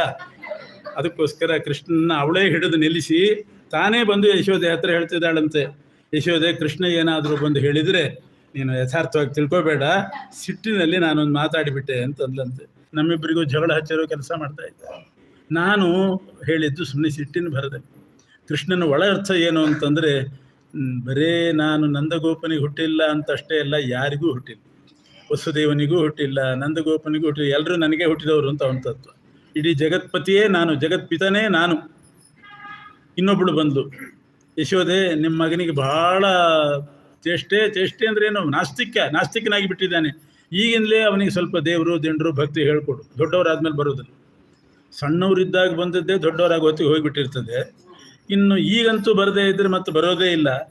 ಯಾಕೆ ಏನಾಯಿತು ಅಂತಂದರೆ, ಅಲ್ಲ ನಮ್ಮ ಮನೆಗೆ ಬಂದು ಹಾಲು ಕದೀತಾ ಇದ್ದ, ಕುಡಿದ್ಬಿಟ್ಟ, ಗಟ್ಟೆ ಕುಡ್ದ, ದೇವರಿಗೆ ಸಮರ್ಪಣೆ ಮಾಡ್ಲಿಕ್ಕೆ ಇಟ್ಟಿದ್ದೇವೋ, ಸಮರ್ಪಣೆ ಆದ್ಮೇಲಾದರೂ ಬಂದು ಕುಡಿ, ಈಗ ಬೇಡ ಅಂತಂದರೆ ದೇವರಿಗೆ ಸಮರ್ಪಣೆಗೆ ಇಟ್ಟಿದ್ದೀರಾ, ನಾನೇ ದೇವರು, ಮತ್ತೆ ಯಾವ ದೇವರಿದ್ದಾರೆ ಅಂತ ಹೇಳಿ ತಾನೇ ಕುಡ್ದು ಹಾಕಿದ್ದಾನೆ. ಇದಂ ಹಿ ದೇವಸ್ಯ ಸಮರ್ಪಣಾರ್ಹಂ ಇತೀರಿತೆ ತರ್ಹಿ ಅಹಮೇವ ದೇವಃ ಸ ಇತ್ತಮಾಭಾಷ್ಯತ ದೇವ ಭುಂಕ್ತೆ ನ ದೇವಿ ಪುತ್ರಸ್ತವ ದೇವ ಭಕ್ತಃ. ನಿನ್ನ ಮಗ ದೇವರ ಭಕ್ತನಲ್ಲ, ಅಹಂ ಬ್ರಹ್ಮಾಸ್ಮಿ, ನಾನೇ ದೇವರು ಅಂತ ಈಗಲೇ ಶುರು ಮಾಡಿಬಿಟ್ಟಿದ್ದಾನೆ. ಇನ್ನೊಬ್ಳು ಬಂದು, ಒಬ್ಬಳಲ್ಲ, 2-3 ಜನ ಬಂದರು. ಅವರೇನು ಮಾಡಿದ್ದಾರೆ ಅಂದರೆ, ಒಂದು 4-5 ಮಂದಿ ಒಂದು ಗುಂಪು ಮಾಡಿಕೊಂಡು, ಕೃಷ್ಣ ಇವತ್ತು ಬಂದರೆ ನಾವೇ ಚೆನ್ನಾಗಿ ಕುಡಿಸಿಬಿಡೋಣ ಹಾಲು ಅಂತ ಅಂದ್ಕೊಂಡು, ನಮ್ಮ ಮನೆ ಇದ್ದ ಹಾಲು 1 ಲೀಟ್ರ್ ಜಾಸ್ತಿ ತೊಗೊಂಡು ಯಥೇಚ್ಛ ಕುಡಿಸಿಬಿಡೋಣ, ಎಲ್ಲರೂ ಪ್ರೀತಿಯಿಂದ, ಅವನು ಕುಡಿತಾನೆ, ನಾವು ಕುಡಿಸಿಬಿಡೋಣ, ಆಮೇಲೆ ಅಜೀರ್ಣ ಆಗಿ 1 ವಾರ ಮನೆಯಲ್ಲೇ ಇರ್ತಾನೆ, ಈ ಕಡೆ ಬರಲಿಕ್ಕೆ ಪುರುಸೊತ್ತೇ ಆಗೋದಿಲ್ಲ ಅಂತ ಮಾತಾಡಿಕೊಂಡು ಎಲ್ಲರೂ ಕರೆದು ಕೃಷ್ಣನ ಹಾಲು ಕುಡಿಸಿದ್ರಂತೆ. ನಿಮಗೆ ಆಶ್ಚರ್ಯ, ದಿನ ಬೈತಿದ್ರು, ಇವತ್ತು ಕರೆದು ಕೊಡ್ತಿದ್ದಾರಲ್ಲ ಅಂತ. ಎಲ್ಲರ ಮನೆಗೆ ಹೋಗಿ ಹಾಲು ಕುಡ್ದ, ಇವರೆಲ್ಲ ನಿಶ್ಚಿಂತರಾಗಿದ್ದಾರೆ, ಮಾರನೇ ದಿನ ಗ್ಯಾರಂಟಿ ಬರೋದಿಲ್ಲ ಕೃಷ್ಣ. ಇಷ್ಟು ಹಾಲು ಕುಡಿದ್ಮೇಲೆ ಹೊಟ್ಟೆ ಹೇಗೆ ಸರಿ ಇರ್ತದೆ, ಬರೋದೇ ಇಲ್ಲ ಅಂತ ನಿಶ್ಚಿಂತವಾಗಿದ್ದರೆ ಮತ್ತೆ ಯಥಾ ಪ್ರಕಾರ ಬಂದು ಹಾಲು ಕದ್ದಿದ್ದಾನೆ. ಅವರೇ ಬಂದು ಹೇಳ್ತಾರೆ, ಯಶೋದೆ ನಿನ್ನ ಮಗನ ಹೊಟ್ಟೆಯಲ್ಲಿ ಭೂತ ಸೇರ್ಕೊಂಡಿದೆಯೇನೋ, ಈಗ ಯಾರಾದರೂ ಮಾಂತ್ರಿಕ ತೋರಿಸಿಬಿಡು, ಯಾಕೆಂದರೆ ಎಷ್ಟು ಮನೆಯಲ್ಲಿ ಹಾಲು ಮೊಸರು ಬೆಣ್ಣೆ ಎಲ್ಲ ತಿಂದಿದ್ದಾನೆ, ಎಲ್ಲ ಜೀರ್ಣ ಮಾಡ್ಕೊಂಡಿದ್ದಾನೆ, ಆದರೂ ಏನೂ ಆಗಿಲ್ಲ ಅಂದರೆ ಅವನ ಹೊಟ್ಟೆಯಲ್ಲಿ ಭೂತ ಸೇರ್ಕೊಂಡಿದೆಯೋ. ಹೌದು, ಕೃಷ್ಣನ ಹೊಟ್ಟೆಯಲ್ಲೇ ಎಲ್ಲ ಭೂತಗಳು ಅಂದರೆ ಪ್ರಾಣಿಗಳಿರೋದು ಅವನ ಹೊಟ್ಟೆಯಲ್ಲೇ. ಇವ್ರ ಮನೆ ಹಾಲು ಆ ಕೃಷ್ಣನ ಹೊಟ್ಟೆಯಲ್ಲಿರೋ ಜೀವರಿಗೆ ಎಲ್ಲಿ ಸಾಕಾಗ್ತದೆ, ಎಷ್ಟು ಜೀವರಾಶಿಗಳಿದ್ದಾರೆ ಅವನ ಹೊಟ್ಟೆಯಲ್ಲಿ. ಇನ್ನೊಬ್ಳು ಬಂದ್ಲು, ಅವಳು ಅಡಿಗೆ ಮನೆಯಲ್ಲಿ ಸದಾ ಕತ್ತಲೆ ಮಾಡಿ ಇಟ್ಬಿಟ್ಟಿದ್ದಂತೆ. ಕಿಟಕಿಗೆಲ್ಲ ಕಪ್ಪು ಬಟ್ಟೆ ಹಾಕಿ ಕಪ್ಪು ಬಣ್ಣ ಅಂಟಿಸಿ ಬಲ್ಪ್ ತೆಗೆದು ಇವಳು ಹೋಗ್ಬೇಕಾದ್ರೆ ಟಾರ್ಚ್ ಹಿಡ್ಕೊಂಡೇ ಹೋಗ್ಬೇಕು. ಅಂಥ ಪ್ರಸಂಗ ಕತ್ತಲೆ, ಕೃಷ್ಣನಿಗೆ ಕಾಣಿಸಿರಬಾರ್ದು, ಬೆಣ್ಣೆಯಲ್ಲಿ ಇಟ್ಟಿದ್ದೀವಿ ಅಂತ ಕಾಣಿಸಿರಬಾರ್ದು. ಆ ಉಪಾಯ ಮಾಡಿ ಅಡುಗೆ ಮನೆ ತುಂಬ ಕತ್ತಲೆ. ಅಷ್ಟೇ ಅಲ್ಲದೇನೆ ದಾರಿಯಲ್ಲಿ ಅಲ್ಲೊಂದು ಇಲ್ಲೊಂದು ಪಾತ್ರೆ ಇಟ್ಟಿದ್ದಂತೆ. ಆ ಕತ್ತಲೆಯಲ್ಲೇ ಕೃಷ್ಣ ನಡ್ಕೊಂಡು ಹೋಗುವಾಗ ಪಾತ್ರೆ ಎಡವಿ ಬಿದ್ದು ಶಬ್ದ ಆಗಲಿ ಅಂತ ಅಷ್ಟೆಲ್ಲ ಮಾಡಿದ್ದಾಳೆ ಏರ್ಪಾಡು ಕೃಷ್ಣನ ಕಂಡು ಹಿಡಿಲಿಕ್ಕೆ. ಎಲ್ಲೋ ತನ್ನ ಪಾಟಿಗೆ ತಾನು ರೂಮ್ನಲ್ಲಿ ಕೂತಿದ್ಲು. ಕೃಷ್ಣ ಹೋಗಿದ್ದಾನೆ, ಒಂದು ಪಾತ್ರೆ ಎಡವಲಿಲ್ಲ. ಎಡೋದೆಲ್ಲ ನಾವಷ್ಟೇ, ಅವನು ಯಾಕೆ ಎಡವುತ್ತಾನೆ? ಎಡೋದೆಲ್ಲ ನಮಗೆ ಬಿಟ್ಟಿದ್ದಾನೆ. ಒಂದು ಪಾತ್ರೆ ಎಡವಲಿಲ್ಲ, ಶಬ್ದ ಮಾಡಲಿಲ್ಲ, ಮೆಲ್ಲ ಹೆಜ್ಜೆ ಇಟ್ಕೊಂಡು ಸರಿಯಾಗಿ ನೆಲವಿನ ಹತ್ರನೇ ಹೋಗಿ ಬೆಣ್ಣೆ ತೆಗೆದುಕೊಂಡು ಹೋಗಿದ್ದಾನೆ. ಎಷ್ಟು ಆಶ್ಚರ್ಯ ಆಯ್ತು ಅವಳಿಗೆ. ಬಂದು ಹೇಳ್ತಾಳೆ ಯಶೋಧಾದೇವಿ ಹತ್ರ, ಶ್ರೀಕೃಷ್ಣ ಈ ರೀತಿ ಬಂದು ಕತ್ತಲೆಯಲ್ಲಿ ಆ ಬೆಣ್ಣೆ ಕದ್ಕೊಂಡು ಹೋಗಿದ್ದಾನೆ, ಒಂದು ಪಾತ್ರೆ ಎಡವಲಿಲ್ಲ, ಸೂರ್ಯಚಂದ್ರರು ಕೃಷ್ಣನ ಕಣ್ಣಲ್ಲಿದ್ದಾರೇನೋ ಅಂತಂದ. ಶ್ರೀಕೃಷ್ಣ ಪರಮಾತ್ಮ ನಂದಗೋಕುಲದ ಬಾಲಲೀಲೆಗಳನ್ನು ಮುಗಿಸಿ ವೃಂದಾವನಕ್ಕೆ ಬಂದಿದ್ದಾನೆ. ಅಲ್ಲಿ ಗೋಪಿಕಾ ಸ್ತ್ರೀಯರೊಂದಿಗೆ ವಿಹಾರ ಮಾಡಬೇಕು, ವೃಂದಾವನ ಅಂತ ಸಂಚಾರಿ ಅಂತ ವೃಂದಾವನದಲ್ಲೆಲ್ಲ ಸಂಚಾರ ಮಾಡಬೇಕು ಅಂತ ವೃಂದಾವನಕ್ಕೆ ಬಂದಿದ್ದಾನೆ. ಮುಖ್ಯವಾಗಿ ವೃಂದಾವನದಲ್ಲಿರುವಂಥ ಯಮುನಾ ನದಿ ಕಲುಷಿತವಾಗಿತ್ತು. ಕಾಳಿಂಗ ಸರ್ಪ ಸೇರಿ ನೀರೆಲ್ಲ ವಿಷಮಯ ಆಗಿತ್ತು. ಆ ಕಾಳಿಂಗ ಸರ್ಪವನ್ನು ದಮನ ಮಾಡಿ ಅದನ್ನು ಓಡಿಸಿ ಯಮುನಾ ನದಿಯನ್ನು ಸ್ವಚ್ಛ ಮಾಡಬೇಕು ಅಂತ ಶ್ರೀಕೃಷ್ಣ ವೃಂದಾವನಕ್ಕೆ ಬಂದಿದ್ದಾನೆ. ವೃಂದಾವನಕ್ಕೆ ಬಂದಾಗ ಅಲ್ಲಿ ವೃಂದ ಅಂದರೆ ಸಮೂಹ, ಅಲ್ಲಿರ್ತಕ್ಕಂಥ ಗಿಡ ಮರಗಳ ಸಮೂಹ ಎಲ್ಲವೂ ಕೂಡ ಶ್ರೀಕೃಷ್ಣನನ್ನು ಸ್ವಾಗತ ಮಾಡಿದ್ದಾವೆ. ವಸಂತ ಋತು ಬಂದಿತ್ತು. ವಸಂತ ಋತು ಬಹಳ ವಿಶೇಷವಾದಂಥ ಋತು. ಎಲ್ಲ ಗಿಡ ಮರಗಳು ಚಿಗುರಿರ್ತವೆ. ಅದರಿಂದ ಶ್ರೀಕೃಷ್ಣನನ್ನು ಸ್ವಾಗತ ಮಾಡಿದವು ಗಿಡ ಮರಗಳು. ನವಿಲುಗಳು ವಸಂತ ಋತುವಿನಲ್ಲಿ ಗರಿ ಬಿಡಿಸಿ ಕುಣಿತಾ ಇರ್ತವೆ. ಆ ನವಿಲುಗಳು ತಮ್ಮ ಗರಿ ಬಿಡಿಸಿ ಸ್ವಾಗತ ಮಾಡಿದವು. ವಸಂತ ಋತು ಬಂದಾಗ ಕೋಗಿಲೆ ಇಂಪಾಗಿ ಹಾಡ್ತಾ ಇರ್ತದೆ. ತನ್ನ ಹಾಡಿನಿಂದ ಕೋಗಿಲೆ ಕೃಷ್ಣನನ್ನು ಸ್ವಾಗತ ಮಾಡಿತು. ಇದೇ ರೀತಿ ಗಿಳಿಗಳು ಮಧುರವಾದ ಆಲಾಪದಿಂದ, ಗಿಳಿ ಕಲಿಸಿದರೆ ಮಾತೂ ಬರ್ತದಂತೆ, ಮಧುರವಾದ ಆಲಾಪದಿಂದ ಕೃಷ್ಣನನ್ನು ಸ್ವಾಗತ ಮಾಡಿದ್ದಾವೆ ಗಿಳಿಗಳು. ಹೀಗೆ ಶ್ರೀಕೃಷ್ಣ ವೃಂದಾವನಕ್ಕೆ ಬಂದು ಆನಂದಮಯನಾಗಿ ವಿಹಾರ ಮಾಡ್ತಾ ಇದ್ದಾನೆ. ವೃಂದಾವನಕ್ಕೆ ಬಂದಾಗ ಅಲ್ಲಿ ದನ ಮೇಯಿಸ್ತಾ ಬಲರಾಮನ ಜೊತೆಗೆ ಸಪಾಲಯನ್ ಗೋಪಕ ಬಾಲವೃಂದೈ, ಎಲ್ಲ ಗೊಲ್ಲರ ಹುಡುಗರ ಸಮೂಹದಿಂದ ಕೂಡಿಕೊಂಡು ಬಲೆಯನ ಸಾಕಂ ಬಲರಾಮನ ಜೊತೆ ಮಾಡಿಕೊಂಡು ಪಶುವತ್ಸಯೂಥಾನ್ ದನಕರುಗಳನ್ನು ಮೇಯಿಸ್ತಾ ಇದ್ದ. ಕಂಸನ ಕಡೆಯಿಂದ ವತ್ಸಾಸುರ, ಬಕಾಸುರ, ಧೇನುಕಾಸುರ, ಅರಿಷ್ಟಾಸುರ, ಕೇಶಿ ಅನ್ನುವಂಥ ಅಸುರ, ಉಗ್ರಾಸುರ, ಅನೇಕ ಜನ ಕಂಸನ ಭೃತ್ಯರು, ಅವರೆಲ್ಲರೂ ಕೂಡ ನಾನಾ ರೂಪದಿಂದ ಬಂದು ಕೃಷ್ಣನನ್ನು ವಧೆ ಮಾಡುವ ಪ್ರಯತ್ನ ಮಾಡಿದರು. ಆದರೆ ಅವರೇ ಸತ್ತು ಹೋದರು ಹೊರತು ಕೃಷ್ಣನಿಗೆ ಯಾವ ರೀತಿಯಾದಂಥ ಬಾಧೆ ಉಂಟಾಗಲಿಲ್ಲ. ಕಂಸನ ಕಡೆಯಿಂದ ಬಂದಂಥ ಬಾಧೆ, ಆ ಪೀಡೆಗಳನ್ನೆಲ್ಲ ನಿವಾರಣೆ ಮಾಡಿಕೊಂಡ. ಜೊತೆಗೆ ಪ್ರಾಕೃತಿಕವಾಗಿ ಕೆಲವು ತೊಂದರೆಗಳು ಬಂತು. ಒಂದು ಕಾಳಿಂಗ ಸರ್ಪ ಅನ್ನುವಂಥ ಸರ್ಪ ಯಮುನಾ ನದಿಯಲ್ಲಿ ಒಂದು ಮಡುವಿನಲ್ಲಿ ಸೇರಿತ್ತು.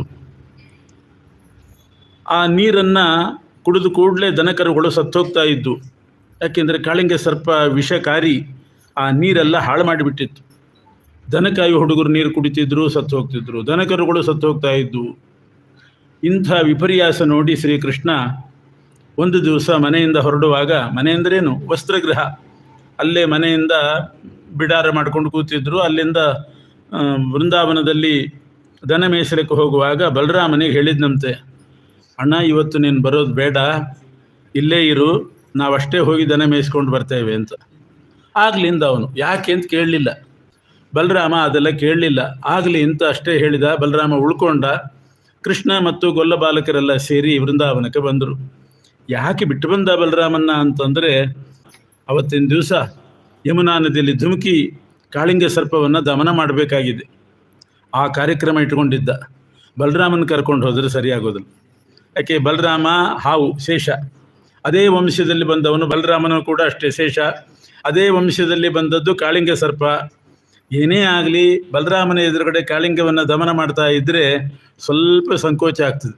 ಅಣ್ಣ ಏನು ಅನ್ಕೋತಾನೋ ಏನೋ ಅಂತ. ಅವನ ವಂಶಕ್ಕೆ ಸೇರಿದ್ದೇ ಕಾಳಿಂಗ ಸರ್ಪ. ಅದಕ್ಕೋಸ್ಕರ ಅವನು ಇಲ್ಲದೆ ಇದ್ದರೆ ನಿಶ್ಚಿಂತೆಯಾಗಿ ತುಳಿದು ಹಾಕಿಬಿಡ್ಬೋದು ಅಂತ ಹೇಳಿ ಬಲರಾಮನ ಬೇಡ ಅಂದಂತೆ ಅವನು ಉಳ್ಕೊಂಡ. ಹೀಗೆ ಬಲರಾಮನ ಬಿಟ್ಟು ಕಾಳಿಂದಿಗೆ ಹೋದ ಅಂತ ಇಷ್ಟಿದೆ. ವಾದಿರಾಜರು ಸ್ವಾರಸ್ಯವಾಗಿ ಹೇಳ್ತಾರೆ, ಬಲರಾಮನ ವಂಶದಲ್ಲಿ ಬಂದಂಥ ಕಾಳಿಂಗನನ್ನು ದಮನ ಮಾಡುವಾಗ ಬಲರಾಮ ಇದ್ದರೆ ಸರಿಯಾಗೋದಿಲ್ಲ ಅಂತ ಹೇಳಿ, ಅವನು ಶೇಷಾವತಾರಿ ಆದ್ದರಿಂದ ಸರಿಯಾಗೋದಿಲ್ಲ ಅಂತ ಬಿಟ್ಟು ಹೋದ. ಆ ಯಮುನಾ ತೀರದಲ್ಲಿ ಒಂದು ಕದಂಬ ವೃಕ್ಷ ಅಂತ ಒಂದು ಮರ ಇತ್ತು.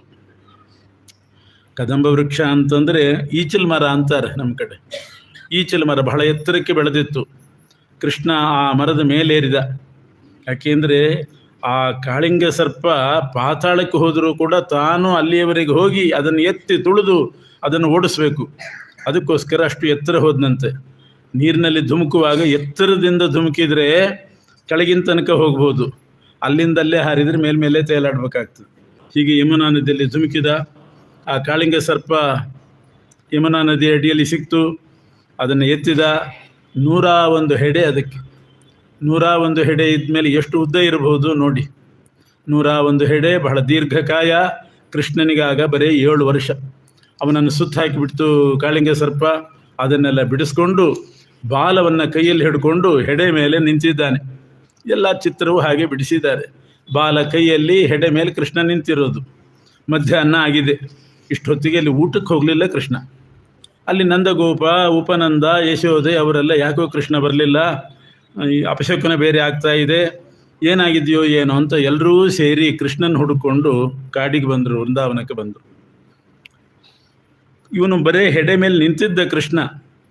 ಅವನ ಬಂಧುಗಳೆಲ್ಲ ಕೃಷ್ಣನ ಹುಡುಕೊಂಡು ಬಂದಾಗ ಕುಣಿಲಿಕ್ಕೆ ಶುರು ಮಾಡಿದ್ನಂತೆ ಕಾಳಿಂಗ ಸರ್ಪದ ಮೇಲೆ. ಯಾಕೆ, ಮಕ್ಕಳ ಸ್ವಭಾವ. ಯಾರಾದರೂ ಬರ್ತಾರೆ ಅಂತ ಮಾತಾಡ್ಕೋತಾ ಇದ್ದರೆ ಹಿರಿಯರು ಅವ್ರ ಕಿವಿಗೆ ಬಿದ್ದಿರ್ತದೆ. ಆಟೋ ಬಂದರೂ ಸಾಕು ಕುಣಿತಾರೆ, ಬಂದರು ಅಂತ. ಅದು ಯಾರು ಎದುರು ಮನೆಯವರು ಬಂದರೂ ಪರವಾಗಿಲ್ಲ, ಬಂದರು ಅಂತ ಕುಣಿತಿರ್ತಾರೆ. ಹಾಗೆ ಶ್ರೀಕೃಷ್ಣ ಕುಣಿದ್ನಂತೆ ಕಾಳಿಂಗ ಸರ್ಪದ ಹೆಡೆ ಮೇಲೆ. ನನ್ನ ಬಂಧುಗಳು ನನ್ನನ್ನು ಹುಡುಕೊಂಡು ಬಂದಿದ್ದಾರೆ ಅಂತ ಕುಣಿತಾ ಇದ್ದಾನೆ. ಬಂಧುಗಳೆಲ್ಲ ಬರುವಾಗ ಅವ್ರಿಗೆ ಹೇಗೆ ಗೊತ್ತಾಯಿತು ಕೃಷ್ಣ ಇರೋ ಜಾಗ ಅಂತಂದರೆ, ಶೇಷ ಮಾರ್ಗಗತ ಇವ. ಬಲರಾಮ ದಾರಿ ತೋರಿಸ್ಲಿಕ್ಕೆ ಬಿಟ್ಟು ಹೋದದ್ದು ಅದಕ್ಕೆ ಇರಬೇಕು. ಇವನು ದಾರಿ ತೋರಿಸ್ಲಿಕ್ಕೆ ಇಲ್ಲಿರ್ತಾನೆ ಬನ್ನಿ ಕೃಷ್ಣ ಅಂತ ಬಲರಾಮ ತೋರಿಸಿದ ದಾರಿಯಲ್ಲಿ ಎಲ್ಲ ಬಂಧುಗಳು ಕೂಡ ಕೃಷ್ಣನ ಹತ್ತಿರ ಬಂದರು. ಅದು ಹೇಗಾಯಿತು ಅಂತಂದರೆ, ಮೋಕ್ಷಕ್ಕೆ ಹೋದಂತೆ ಆಯಿತಂತೆ. ಕ್ಷೀರ ಸಮುದ್ರದ ಮಧ್ಯದಲ್ಲಿ ಶ್ವೇತದ್ವೀಪ, ಅಲ್ಲಿ ಹೋಗಬೇಕು, ಅದೇ ಮೋಕ್ಷ. ಆ ಶ್ವೇತದ್ವೀಪಕ್ಕೆ ಹೋಗಲಿಕ್ಕೆ 2 ಮಾರ್ಗ, ಒಂದು ಗರುಡ ಮಾರ್ಗ, ಶೇಷ ಮಾರ್ಗ ಅಂತ 2 ಮಾರ್ಗ ಇದೆ. ಬಲರಾಮ ತೋರಿಸಿದ ಮಾರ್ಗದಲ್ಲಿ ಬಂದರು ಅಂದರೆ ಶೇಷ ಮಾರ್ಗದಲ್ಲಿ ಕೃಷ್ಣನ ಹುಡ್ಕೊಂಡು ಬಂದು ಮೋಕ್ಷಕ್ಕೆ ಬಂದ ಹಾಗೆ ಆಯಿತು ಅಂತಾರೆ. ಬಲರಾಮನಾದರೂ ಹೇಗೆ ಹೋದ ಅಂದರೆ, ಕೃಷ್ಣನ ಹೆಜ್ಜೆ ಗುರುತು ನೋಡ್ಕೊಂಡು ಹೋದನಂತೆ. ಕೃಷ್ಣನ ಪಾದದ ಗುರುತು ಮೂಡಿತ್ತು. ಪ್ರತಿಯೊಂದು ಹೆಜ್ಜೆಯ ಗುರುತಿನ ಮೇಲೆ ಚಕ್ರ, ಶಂಖ, ಗದ, ಪದ್ಮಗಳ ರೇಖೆ ಅಲ್ಲಿ ಮೂಡಿತ್ತು. ಅದನ್ನು ನೋಡ್ಕೊಂಡು ಬಂದಾಗ ಕೃಷ್ಣ ಕಾಣಿಸಿದ. ಕೃಷ್ಣ ಅವನನ್ನು ನೋಡಿ ಇವರೆಲ್ಲ ಸಂತೋಷಪಟ್ಟರು. ಕೃಷ್ಣನೂ ಕೂಡ ಸಂತೋಷದಿಂದ ಕುಣಿಲಿಕ್ಕೆ ಶುರು ಮಾಡಿದ. ಕಾಳಿಂಗ ಸರ್ಪದ ಹೆಡೆ ಮೇಲೆ ಎಂಥ ನರ್ತನ! ಸುತ್ತಲೂ ಯಮುನಾ ನದಿ, ಮಧ್ಯದಲ್ಲಿ 101 ಹೆಡೆಯ ಕಾಳಿಂಗ ಸರ್ಪ, ಅದರ ಮೇಲೆ ಕೃಷ್ಣ ಕುಣಿತಾ ಇದ್ದಾನೆ. ಈ ನರ್ತನೋತ್ಸವ ಮಾಡುವಾಗ ಪಕ್ಕವಾದ್ಯಗಳೆಲ್ಲ ಇರಬೇಕು. ಒಳ್ಳೆ ರಂಗಸ್ಥಳ. ಕಾಳಿಂಗ ಸರ್ಪದ ಹೆಡೆ, ಸುತ್ತಲೂ ನೀರು, ಅಲ್ಲಿ ಕೃಷ್ಣ ಕುಣಿಯುವಾಗ ಪಕ್ಕವಾದ್ಯ ಬೇಕಲ್ಲ. ಕಾಳಿಂಗ ಸರ್ಪದ ಹೆಡೆ ಮೇಲೆ ಕೃಷ್ಣ ಕುಣಿತಾ ಇರುವಾಗ ಸತ್ಯಲೋಕದಿಂದ ಬ್ರಹ್ಮದೇವರು ಬಂದು ಮೃದಂಗ ನುಡಿಸಿದ್ದಾರಂತೆ. ಅನೀನದತ್ ಪದ್ಮಭವೋ ಮೃದಂಗಂ. ಕಿಂಪುರುಷ ಖಂಡದಿಂದ ಹಾರಿ ಬಂದು ಹನುಮಂತ ಹಾಡಾಡ್ತಾ ಇದ್ದಾನಂತೆ. ಬ್ರಹ್ಮದೇವರ ಮೃದಂಗ, ಹನುಮಂತನ ಹಾಡು, ಕೈಲಾಸದಿಂದ ರುದ್ರದೇವರು ಬಂದು ತಾಳ ಹಾಕ್ತಾ ಇದ್ದಾರಂತೆ. ಅದರ್ಶಯತ್ತಾಲಗತಿ ಕಪರ್ದಿ ನರ್ತ ಗೋಪಾಲಕ ಬಾಲಮೌಲಿ. ಗೋಪಾಲ ಬಾಲಮೌಲಿಯಾದಂಥ ಕೃಷ್ಣ ಈ ಪಕ್ಕವಾದ್ಯದೊಂದಿಗೆ ನರ್ತನ ಮಾಡಿದ.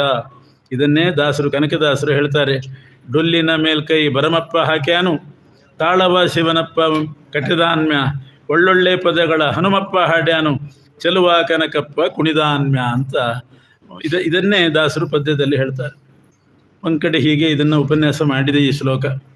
ಬ್ರಹ್ಮದೇವರು ಮೃದಂಗ ನುಡಿಸಿದರು, ಹನುಮಂತ ಹಾಡಾಡಿದ, ತಾಂಡವ ನೃತ್ಯ ವಿಶಾರದರಾದಂಥ ರುದ್ರದೇವರು ತಾಳ ಹಾಕಿದರು, ಕೃಷ್ಣ ಕುಣಿದ ಅಂದಾಗ ರಾಮದೇವರು ರಾವಣ ಕುಂಭಕರ್ಣರನ್ನ ವಧೆ ಮಾಡಿ ಅಯೋಧ್ಯೆಗೆ ಬಂದ ಮೇಲೆ ಭರತ ರಾಮದೇವರಿಗೆ ಒಂದು ಪಟ್ಟಾಭಿಷೇಕ ಅಂತ ಏರ್ಪಾಡು ಮಾಡಿದ. ರಾಮ ಹೊಸದಾಗಿ ಬಂದಿದ್ದಾನೆ, 14 ವರ್ಷ ವನವಾಸ ಮುಗಿಸಿ. ಬಹಿರಂಗ ಸಭೆಯಲ್ಲಿ ಒಂದು ಪಟ್ಟಾಭಿಷೇಕ ಕಾರ್ಯಕ್ರಮ. ಬಂಡೆಗಲ್ಲುಗಳೆಲ್ಲ ಬಂಡೆಕಲ್ಲಿದ್ದು ಎಲ್ಲರೂ ಅದರಲ್ಲಿ ಕೂತಿದ್ದಾರೆ, ಒಂದು ಸ್ಟೇಜ್ ಕಟ್ಟಿದ್ದಾರೆ. ಅಲ್ಲಿ ಪಟ್ಟಾಭಿಷೇಕ ಮಹೋತ್ಸವ ನಡೀತು. ರಾಮದೇವರಿಗೆ ಪಟ್ಟಾಭಿಷೇಕೋತ್ಸವ ಆಯಿತು. ಆಮೇಲೆ ರಾಮ ಹೇಳಿದ್ನಂತೆ, ನಾರದರು ಕೂತಿದ್ರು ಪಟ್ಟಾಭಿಷೇಕಕ್ಕೆ ಅಂತ. ತುಂಬೂರು, ನಾರದರು ಅವರೆಲ್ಲ ಬಂದು ಮೊದಲನೇ ಸಾಲಿನಲ್ಲಿ ಕೂತಿದ್ರಂತೆ ಎದುರಿಗೆ. ರಾಮದೇವರು ಹೇಳಿದರು, ನಾರದರೆ, ನನ್ನ ಪಟ್ಟಾಭಿಷೇಕ ಮಹೋತ್ಸವ, ಅಯೋಧ್ಯೆಯ ಪ್ರಜೆಗಳು ಸೇರಿದ್ದಾರೆ, ಕಿಷ್ಕಿಂಧೆಯ ಕಪಿಗಳೆಲ್ಲ ಸೇರಿದ್ದಾರೆ, ಇವರೆಲ್ಲರಿಗೂ ಕೂಡ ಮನರಂಜನೆ ಆಗಬೇಕು, ನಿಮ್ಮಿಂದ ಒಂದು ಹಾಡಾಗಲಿ ಅಂತ ಅಂದಂತೆ. ನಾರದರು ಎದ್ದು ನಿಂತುಕೊಂಡು ಒಂದ್ಸಲ ಆ ಕಡೆ ನೋಡಿದ್ರಂತೆ. ಆಡಿಯನ್ಸ್ ಎಷ್ಟು ಜನ ಬಂದಿದ್ದಾರೆ ನೋಡೋಣ ಅಂತ ನೋಡಿದರು. ಆಡಿಯನ್ಸ್ ಇದ್ದರೆ ಒಳ್ಳೆ ಮೂಡ್ ಬರ್ತದೆ. ನೋಡಿದರು, ಕಪಿಗಳೇ ಜಾಸ್ತಿ, ಕೋಟಿ ಸಂಖ್ಯೆಯಲ್ಲಿ ಕಪಿಗಳು ಬಂದಿದ್ದು. ಸಮುದ್ರ ಸೇತುವೆ ಕಟ್ಟಲಿಕ್ಕೆ ಕಪಿಗಳೇ ಇಣಕ್ತಾ ಇದ್ದು, ಅದೇ ಜಾಸ್ತಿ ಇತ್ತು. ನಾರದರು ಕೈ ಜೋಡಿಸಿ ಹೇಳಿದ್ರಂತೆ, ಪ್ರಭು ರಾಮಚಂದ್ರ, ಇವತ್ತು ಯಾಕೋ ನನಗೆ ಸ್ವಲ್ಪ ತಲೆನೋವು, ಮೂಡಿಲ್ಲ ಅಂದ್ರಂತೆ. ಹಾಡಾಡ್ಲಿಕ್ಕೆ ಮೂಡಿಲ್ಲ, ಇನ್ನೊಂದು ಯಾವುದಾದ್ರೂ ಸಂದರ್ಭ ಇದ್ದರೆ ಹೇಳು, VIP ಬಂದಾಗೆಲ್ಲ ಹೇಳು. ಬರೀ ಕೋತಿಗಳು ಕೂತಿದ್ದಾವೆ, ಕೋತಿಗಳು ಮುಂದೆ ನಾನೇನು ಹಾಡಾಡಲಿ? ಇನ್ನೊಂದು ಸಲ ಯಾವುದಾದ್ರೂ ದೊಡ್ಡ ಸಮಾರಂಭ ಇದ್ದರೆ ಪ್ರಾರ್ಥನೆ ನಾರದರಿಂದ ಅಂತ ನೀನು ಹಾಕಿಬಿಡು ಸಾಕು, ನಾನು ಏನಿದ್ರೂ ಕ್ಯಾನ್ಸಲ್ ಮಾಡಿ ಬಂದು ಹಾಡ್ತೇನೆ. ಕೋತಿಗಳು ಮುಂದೆ ಮಾತ್ರ ಹಾಡ್ಲಿಕ್ಕೆ ನನಗೆ ಮೂಡಿಲ್ಲ, ಕೂಡ್ರಿ ಇನ್ನಂತ ಅಂದ. ರಾಮನ್, ನೀವು ಕೂತ್ಕೊಳ್ಳಿ, ಹಾಗಾದರೆ ಬೇಡ, ಇಲ್ಲಿ ಹನುಮಪ್ಪ ಇದ್ದಾನೆ, ಹನುಮಂತ ಹಾಡ್ತಾನೆ ಬೇಕಾರೆ ಅಂತ. ಅಲ್ಲೇ ಪಾದಬುಡದಲ್ಲಿ ಹನುಮಂತ ತಲೆ ತೆಗಿಸಿ ಕೂತಿದ್ದ. ಹನುಮಂತ ಹಾಡ್ತಾನೆ ಬೇಕಾರೆ ಅಂತ ಅಂದು ಕೂಡಲೇ ಹಾಡು ಶುರುವಾಯಿತು. ಹನುಮಂತಂದು ನೀ ಹಾಡು ಅಂತ ಹೇಳಬೇಕಾಗಿಲ್ಲ, ಕರೆಂಟ್ ಬಂದ ಕೂಡಲೇ ಶುರುವಾಗ್ತದೆ ನೋಡ್ರಿ. ಹಾಗೆ ಅಷ್ಟು ಹೇಳಿದ್ದೇ ತಡ ಹನುಮಂತನ ಹಾಡು ಶುರುವಾಯಿತು. ಅದ್ಭುತವಾದ ಭಕ್ತಿ, ಹಾಡಿಗೆ ರಾಗ ತಾಳಕ್ಕಿಂತ ಭಕ್ತಿ ಬೇಕು, ಅದು ಆಕರ್ಷಣೆ ಮಾಡ್ತಿದೆ. ಭಕ್ತಿಯಿಂದ ಹನುಮಂತ ಹಾಡ್ತಾ ಇದ್ದಾನೆ. ಎಲ್ಲರೂ ಕೂಡ ಆ ಹಾಡಿಗೆ ಮೈ ಮರೆತು ತಾಳ ಹಾಕ್ತಾ ಇದ್ದಾರೆ. ಗೊತ್ತಿದ್ದವರು ಗೊತ್ತಿದ್ದವರು ಎಲ್ಲರೂ ತಮ್ಮ ತೊಡೆ ಮೇಲೆ ಕೈ ತಾಳ ಹಾಕ್ತಾರೆ ಹಾಡುವಾಗ. ಎಲ್ಲರೂ ತಾಳ ಹಾಕ್ತಿದ್ದಾರೆ, ಹನುಮಂತ ಹಾಡ್ತಾ ಇದ್ದಾನೆ. ನಾರದರಿಗೂ ಕೂಡ ಅವರು ಸ್ವಲ್ಪ ಸಂಗೀತಜ್ಞರು, ತಾಳ ಹಾಕಬೇಕು ಅಂತ ಅನಿಸ್ತು. ವೀಣೆ ತೊಡೆ ಮೇಲೆ ಇಟ್ಕೊಂಡು ಕೂತಿದ್ರು. ಅದು ಸ್ವಲ್ಪ ಅಡ್ಡಾಯಿತು. ಆ ವೀಣೆ ತೆಗೆದು ಪಕ್ಕಕ್ಕೆ ಇಟ್ಟರು, ದೊಡ್ಡ ಬಂಡೆಕಲ್ಲು, ಅದ್ರ ಮೇಲೆ ವೀಣೆ ಇಟ್ಟರು. ತಾಳ ಹಾಕ್ತಾ ಕೂತ್ಕೊಂಡ್ರು. ಹನುಮಂತನ ಹಾಡು ಬಂತು, ಮುಗಿತು, ಮುಂದೋಯ್ತು, ಪರಾಕಾಷ್ಠೆ ಮುಟ್ಟಿತು, ಅಂಕಿತ ಬಂತು. ಎಲ್ಲರೂ ಮೈ ಮರೆತು ಮೋಕ್ಷಕ್ಕೆ ಹೋದಂಗಾಗಿದೆ. ಎಲ್ಲಿದ್ದೇವೆ ಅಂತ ಯಾರಿಗೂ ಎಚ್ಚರಿಕಿಲ್ಲ. ಅಂಕಿತ ಬಂದು ಹಾಡು ಮುಗಿದ ಮೇಲೆ 5 ನಿಮಿಷ ಆದಮೇಲೆ ಎಲ್ರಿಗೂ ಎಚ್ಚರ ಆಯಿತು. ಎಲ್ಲಿದ್ದೀವಿ ನಾವು ಅಂತ ಎಚ್ಚರ ಆಯಿತು. ಎಲ್ಲರೂ ಹೋಗಿ ಬರ್ತೀವಿ ಅಂತ ನಮಸ್ಕಾರ ಮಾಡಿ ಹೊರಟರು. ನಾರದರು ಕೂಡ ಹೋಗಿ ಬರ್ತೀವಿ ಅಂತ ನಮಸ್ಕಾರ ಮಾಡಿ ನೋಡ್ತಾರೆ, ಆ ವೀಣೆ ಫಿಕ್ಸ್ ಆಗಿ ಹೋಗಿದೆ ಕಲ್ಲಿನಲ್ಲಿ. ಯಾಕೆ ಅಂದರೆ ಹನುಮಂತ ಹಾಡುವಾಗ ಆ ಭಕ್ತಿಯಿಂದ ಹಾಡು ಕೇಳಿ ಎಲ್ರಿಗೂ ಹೃದಯ ಕರಿಗೆ ಹೋಗಿತ್ತಂತೆ. ಹೃದಯ ಕರಿಗೆ ಆನಂದ ಬಾಷ್ಪ ಕಣ್ಣಲ್ಲಿ. ಕಲ್ಲು ಕರಿಗೆ ಬಿಟ್ಟಿತ್ತಂತೆ. ಕಲ್ಲು ಕರಗಿತ್ತು. ಹಾಡು ಮುಗಿದು ಕೂಡಲೇ ಕಲ್ಲು ಗಟ್ಟಿ ಆಯಿತು, ವೀಣೆ ಕಲ್ಲಿನಲ್ಲಿ ಫಿಕ್ಸ್ ಆಗೋಯ್ತು. ಒಲೆ ಮೇಲಿಂದ ಪಾಕ ಇಳಿಸಿದರೆ ಶೇಂಗಾ ಎಲ್ಲ ಅಲ್ಲಿ ಸಿಗಾಕೊಂಡ್ಬಿಡ್ತದೆ ನೋಡ್ರಿ. ಆರಿದ ಮೇಲೆ ಬಿಸಿ ಇದ್ದಾಗಿರ್ತದೆ, ಆರಿದ ಮೇಲೆ ಸಿಗಾಕೊಂಡ್ಬಿಡ್ತದೆ. ಹಾಗಾಯಿತು, ವೀಣೆ ಕಲ್ಲಿನಲ್ಲಿ ಸಿಗಾಕೊಂಡ್ಬಿಟ್ಟಿದೆ. ಎಲ್ಲರೂ ಎದ್ದು ಹೊರಡ್ಲಿಕ್ಕೆ ತಯಾರಾಗಿದ್ದಾರೆ. ಕೂಡಲೇ ನಾರದರು ಎದ್ದು ಹೇಳಿದ್ರಂತೆ, ಇನ್ನೂ ಕಾರ್ಯಕ್ರಮ ಮುಗಿದಿಲ್ಲ, ಎಲ್ಲರೂ ಕೂಡ್ರಿ ಅಂತ ಅಂದರು. ಯಾಕೆ ಅಂತ ಗೊತ್ತಿಲ್ಲ ಯಾರಿಗೂ. ಕಾರ್ಯಕ್ರಮ ಮುಗಿದಿಲ್ಲ, ಕೂಡ್ರಿ, ಎಲ್ಲರೂ ಕೂತರು. ಆಮೇಲೆ ನಾರದರು ಹೇಳಿದ್ರಂತೆ, ಪ್ರಭು ಹನುಮಂತ ದೇವ್ರೇ, ಹನುಮಂತ ಒಂದೇ ಒಂದು ಹಾಡು ಹಾಡಿದಿ, ನಮಗಿದರಿಂದ ತೃಪ್ತಿ ಆಗಿಲ್ಲ, ಇನ್ನೊಂದು ಹಾಡಬೇಕು ನೀನು ಅಂತ ಅಂದರು. ಹೌದು ಅಂದರು ಎಲ್ಲರೂ. ಯಾಕೆ ಹಾಡಿಸ್ತಿದ್ದಾರೆ ಅಂತ ನಾರದರು ಗೊತ್ತಿಲ್ಲ ಯಾರಿಗೂ ಕೂಡ. ಇನ್ನೊಂದು ಹಾಡು ಹಾಡಬೇಕು ಅಂದಾಗ ಎಲ್ಲರೂ ಆಗಲಿ ಅಂತಂದರು. ಹನುಮಂತ ಮತ್ತೆ ಶುರು ಮಾಡಿದ. ನಾರದರು ಆ ವೀಣೆನೇ ನೋಡ್ತಾ ಕೂತಿದ್ದಾರೆ. ಈ ಸಲ ಕಲ್ಲು ಕರಗಿದಾಗ ವೀಣೆ ತೊಗೊಂಡ್ಬಿಡ್ಬೇಕು ಅಂತ, ಇಲ್ದಿದ್ರೆ ಮತ್ತೆ ವೀಣೆ ತಪ್ಪಿ ಹೋಗ್ತದೆ. ನಾರದರಿಗೂ ಕಂಟ್ರೋಲ್ ತಪ್ತಾ ಇದೆ. ಆ ಹನುಮಂತನ ಹಾಡು ಕೇಳಿ ಮೈ ಮರಿತಾ ಇದ್ದಾರೆ, ಆದರೂ ಕಂಟ್ರೋಲ್ ಮಾಡಿಕೊಂಡು ಕಲ್ಲು ನೋಡ್ತಾ ಕೂತಿದ್ರಂತೆ. ಈ ನಾರದರಿಗೆ ಕಂಟ್ರೋಲ್ ತಪ್ತಾ ಇದೆ, ಆದರೂ ಮೈ ಮೇಲೆ ಎಚ್ಚರಿಕೆ ಇಟ್ಕೊಂಡು ಕಣ್ಣು ನೋಡ್ತಾ ಇದ್ರಂತೆ. ಕಲ್ಲು ಕರಗಿತು, ಪರಾಕಾಷ್ಠೆ ಬಿಡ್ತು, ಕಲ್ಲು ಕರಗಿತು, ವೀಣೆ ಎತ್ಕೊಂಡ್ಬಿಟ್ರಂತೆ ಮೊದಲು. ಆಮೇಲೆ ಗಟ್ಟಿ ಆದರೂ ಪರವಾಗಿಲ್ಲ ಅಂತ ಕಪಿಗಳ ಮುಂದೆ ನಾನೇನು ಹಾಡಲಿ ಅಂತ ನಾರದರು ಅಂದದ್ದಕ್ಕೆ ಹನುಮಂತ ಹೀಗೆ ನಾರದರು ವೀಣೆನೇ ಕೈ ತಪ್ಪಿ ಹೋಗೋ ಹಾಗೆ ಮಾಡಿದ್ನಂತೆ. ಅಂಥ ಹಾಡು ಹನುಮಂತಂದು. ಈಗ ರಾಮದೇವರ ಕಾಲದಲ್ಲಿ ಹಾಡಲಿಕ್ಕೆ ಅವಕಾಶ ಸಿಕ್ಕಿದ್ದಿಲ್ಲ. ಕೃಷ್ಣ ನರ್ತನ ಮಾಡುವಾಗ ಜಗೌ ಹನುಮಾನ್ ಜಗತಾಮಧೀಶಂ ಅದರ್ಶಯತ್ತಾಲಗತಿ ಕಪರ್ಧಿ ನನರ್ಥ ಗೋಪಾಲಕ ಬಾಲಮೌಲಿ. ಹೀಗೆ ಕಾಳಿಂಗ ದಮನ ಮಾಡಿ ನೀರನ್ನು ಸ್ವಚ್ಛ ಮಾಡಿದ ಯಮುನಾ ನದಿಯನ್ನು. ವಾದಿರಾಜರು ಹೇಳ್ತಾರೆ, ಪರಮಾತ್ಮನಿಗೆ ನೀರು, ಪರಿಸರ ಇದೆಲ್ಲ ಸ್ವಚ್ಛ ಇರಬೇಕು. ಹಾಗಿದ್ದರೆ ಮಾತ್ರ ಅವನ ಸನ್ನಿಧಾನ ಇರ್ತದೆ. ವೃಂದಾವನಕ್ಕೆ ಬಂದದ್ದೇ ಅದಕ್ಕಂತೆ. ಮನಪ್ರಿಯನಾದಂತಹ ಕೃಷ್ಣ ಮನೋಜ್ಞವಾದ ವೃಂದಾವನದಲ್ಲಿ ವಾಸ ಮಾಡ್ತಾ ಇದ್ದ. ಅಲ್ಲಿ ಯಮುನಾ ನದಿ ಹಾಳಾದ್ರಿಂದ ಅದನ್ನು ಕೂಡ ಸ್ವಚ್ಛ ಮಾಡಿದ. ಯಮುನಾ ನದಿ ಹಾಳು ಮಾಡಿದಂಥ ಕಾಳಿಂಗ ಸರ್ಪವನ್ನು ತುಳಿದು ಹಾಕಿದ, ಅದನ್ನು ದಮನ ಮಾಡಿದ. ಯಾರು ನದಿಯನ್ನು ಹಾಳು ಮಾಡ್ತಾರೋ ಅವ್ರ ತಲೆ ಮೇಲೆ ಮೆಟ್ಟುತ್ತಾನೆ ಪರಮಾತ್ಮ ಅಂತ ಅರ್ಥ. ಇವತ್ತು ಎಲ್ಲ ನದಿಗಳನ್ನು ಕೂಡ ಹಾಳು ಮಾಡ್ತಾ ಇದ್ದಾರೆ. ಏನು ಮಾಡಬಾರ್ದು ಕೆಲಸ ಮಾಡ್ತಾರೆ, ಒಗಿಬಾರ್ದು ಬಟ್ಟೆ ಒಗಿತಾರೆ, ನದಿಯಲ್ಲಿ ಮುಳುಗಲಿಕ್ಕೆ ಸಾಧ್ಯ ಇಲ್ಲ ಹೋಗಿ. ಅಂತಹ ಪ್ರಸಂಗ ಎಲ್ಲ ನದಿಗಳಿಗೂ ಕೂಡ ಬರ್ತಾ ಇದೆ. ಅದಾಗಬಾರ್ದು ಅಂತ ಕೃಷ್ಣ ತೋರಿಸಿದ್ದಾನೆ. ಅವತ್ತು ರಾತ್ರಿಯೇ ಅಲ್ಲೇ ವೃಂದಾವನದಲ್ಲೇ ಮಲಗಿದಾಗ ಕಾಡಿಗೆ ಬೆಂಕಿ ಹತ್ತಿತ್ತಂತೆ. ಅವತ್ತೇ ರಾತ್ರಿ ದಾವಾಗ್ನಿ ಅಂತಾರೆ, ಕಾಡಿಗಿಚ್ಚು ಅಂತ. ಇಡೀ ಕಾಡಿಗೆ ಬೆಂಕಿ ಹತ್ತಿ ಬಿಡ್ತದೆ ಒಂದೊಂದು ಸಲ. ಆ ರೀತಿ ಬೆಂಕಿ ಹತ್ತಿತು. ಎಲ್ಲರೂ ಕೂಡ ಝಳಕ್ಕೆ ಎದ್ದು ಕೃಷ್ಣ ಬಲರಾಮ ಅಂತ ಕೂಗ್ತಾ ಇದ್ದಾರೆ. ಕೃಷ್ಣ ಎದ್ದು ನೋಡಿದ, ಕಾಡಿಗಿಚ್ಚು ಹಬ್ಬಿಬಿಟ್ಟಿತ್ತು ಎಲ್ಲ ಕಡೆ. ಬಾಯಿ ತೆಗೆದು ಇಡೀ ಕಾಡಿನ ಬೆಂಕಿಯನ್ನು ಬಾಯಿಯಲ್ಲಿ ಹೀರ್ಕೊಂಡ್ಬಿಟ್ನಂತೆ. ಮುಖಾದಿಂದ್ರಶ್ಚ ಅಗ್ನಿಶ್ಚ ಪ್ರಾಣಾದ್ವಾಯುರಜಾಯತ. ಪರಮಪುರುಷನಾದ ಪರಮಾತ್ಮನಿಂದ ಅಗ್ನಿ ಹುಟ್ಟಿದ್ದು ಅವನ ಬಾಯಿಯಲ್ಲೇ ಹೋಗಿ ಅಗ್ನಿ ಸೇರಿತು ಅಂತ ವಾದಿರಾಜರು ಹೇಳ್ತಾರೆ. ಭಗವಂತನ ಬಾಯಿಂದಲೇ ಅಗ್ನಿ ಹುಟ್ಟಿದ್ದು ಬಾಯಿ ಒಳಗೆ ಹೋಗಿ ಸೇರಿತು. ಹೀಗೆ ಕಾಡಿಗಿಚ್ಚನ್ನು ಕುಡಿದು ದಾವಾಗ್ನಿ ಪಾನ ಮಾಡಿ ದನ ಕರುಗಳು ಗೊಲ್ಲರು ಬಾಲಕರು ವೃದ್ಧರು ಎಲ್ಲರನ್ನೂ ರಕ್ಷಣೆ ಮಾಡಿದ. ಒಬ್ಬರಿಗೂ ಒಂದು ಅನಾಹುತನೂ ಕೂಡ ಆಗಲಿಲ್ಲ. ಇದು ಕೃಷ್ಣನ ದಯೆ. ಇವತ್ತು ಇನ್ನೊಬ್ಬರ ಮನೆಗೆ ಬೆಂಕಿ ಹಚ್ಚೋರಲ್ಲಿ, ಕಾಡಿಗೆ ಹತ್ತಿದ ಬೆಂಕಿ ಕುಡಿಯತಕ್ಕಂತಹ ಪರಮಾತ್ಮ ಎಲ್ಲಿ ಯೋಚನೆ ಮಾಡಿ. ಆಮೇಲೆ ಗ್ರೀಷ್ಮ ಋತು ಬಂತು. ಹೀಗೆ ಒಂದೊಂದೇ ಋತುಗಳು ಬಂದಾಗ ಅದನ್ನೆಲ್ಲ ವರ್ಣನೆ ಮಾಡ್ತಾರೆ. ಮಹಾಕಾವ್ಯ ಅಂತಂದರೆ ಎಲ್ಲ ಋತುಗಳ ವರ್ಣನೆ, ಸಮುದ್ರ ವರ್ಣನೆ ಇದೆಲ್ಲ ಬೇಕು ಅಂತ ಅದನ್ನು ಮಾಡಿದ್ದಾರೆ. ಶರದ್ ಋತು ಬಂದಾಗ ಅದೆಲ್ಲ ಬಹಳ ಸ್ವಾರಸ್ಯವಾಗಿ ವರ್ಣನೆ ಮಾಡಿದ್ದಾರೆ. ಕೃಷ್ಣ ವೇಣುನಾದ ಮಾಡಬೇಕು ಅಂತ ಮೊದಲು ವರ್ಷಾಕಾಲ ಬಂತು, ಮಳೆ ಸುರಿಯಿತು, ಅಖಂಡ ಮಳೆ. ಒಮ್ಮೆ ಎಲ್ಲ ಯಾದವರು ಸೇರಿ ಇಂದ್ರನಿಗೊಂದು ಪೂಜೆ ಮಾಡಲಿಕ್ಕೆ ಹೊರಟಿದ್ದರಂತೆ. ಇಂದ್ರ ಮಖ ಅಂತ ಅದನ್ನು ಕರೀತಾರೆ. ವರ್ಷಕ್ಕೊಂದು ಸಲ ಇಂದ್ರ ಮಖ ಅಂತ ಮಾಡೋದು ಪದ್ಧತಿ. ಇಂದ್ರದೇವರಿಗೆ ಪೂಜೆ ಮಾಡ್ತಾ ಇದ್ರು. ಕೃಷ್ಣ ಬಂದು ತಡೆದ. ಇಂದ್ರನಿಗೆ ಯಾಕೆ ಪೂಜೆ ಮಾಡ್ತೀರಿ? ನಮ್ಮ ದೇವತೆ ಯಾರು? ಗೋವರ್ಧನ ಪರ್ವತ. ಗೋವರ್ಧನ ಪರ್ವತವನ್ನು ಅವಲಂಬಿಸಿಕೊಂಡು ನಾವಿದ್ದೇವೆ. ನಮ್ಮ ದೇವರನ್ನು ನಾವು ಪೂಜೆ ಮಾಡಬೇಕು. ನಮಗೆ ಅನ್ನ ಕೊಡೋ ದೇವರು ಯಾರು? ಅವರನ್ನು ಪೂಜೆ ಮಾಡಬೇಕು. ಅನ್ನ ಕೊಡದೇ ಇರುವಂಥ ದೇವರನ್ನು ಪೂಜೆ ಮಾಡಿ ಏನು ಉಪಯೋಗ? ಬರೇ ಖರ್ಚಷ್ಟೇ. ಪೂಜೆ ಮಾಡಬೇಕು. ನಮಗೆ ಅನ್ನ ಕೊಡೋರನ್ನು ಮೊದಲು ಮಾಡಬೇಕು. ಗೋವರ್ಧನ ಪರ್ವತ ನಮಗೆ ಅನ್ನ ಕೊಡುವಂಥದ್ದು. ಯಾಕೆಂದರೆ ಅದು ನಾವು ಗೋಜೀವಿಗಳು, ಗೊಲ್ಲರು. ಗೋವರ್ಧನ ಪರ್ವತವನ್ನು ಆಶ್ರಯಿಸಿಕೊಂಡಿದ್ದೀವಿ. ಗೋವರ್ಧನ ಪರ್ವತದಲ್ಲೇ ದನಗಳು ಮೇಯೋದು. ಆದ್ದರಿಂದ ಏನಿದ್ರು ಗೋವರ್ಧನಕ್ಕೆ ಪೂಜೆ ಮಾಡೋಣ, ಇಂದ್ರನಿಗೆ ಬೇಡ ಅಂತ ಕೃಷ್ಣ ಹೇಳಿದ. ಎಲ್ಲರೂ ಕೃಷ್ಣನ ಮಾತು ಕೇಳಿ ಗೋವರ್ಧನಕ್ಕೆ ಪೂಜೆ ಮಾಡಿದರು. ಗೋವರ್ಧನಕ್ಕೆ ಪೂಜೆ ಮಾಡಿ ಮುಗಿಸಿದರು. ಇಂದ್ರನಿಗೆ ಸಿಟ್ಟು ಬಂತು. ನನಗೆ ಮಾಡಬೇಕಾದ ಪೂಜೆಯನ್ನು ವರ್ಷಕ್ಕೊಂದು ಬಾರಿ ನನಗೆ ಸಲ್ಲಿಸಬೇಕಾದ ಕಾಣಿಕೆ, ಕಪ್ಪ ಕಾಣಿಕೆ, ನೈವೇದ್ಯ ಎಲ್ಲವನ್ನು ಗೋವರ್ಧನಕ್ಕೆ ಮಾಡಿದರು.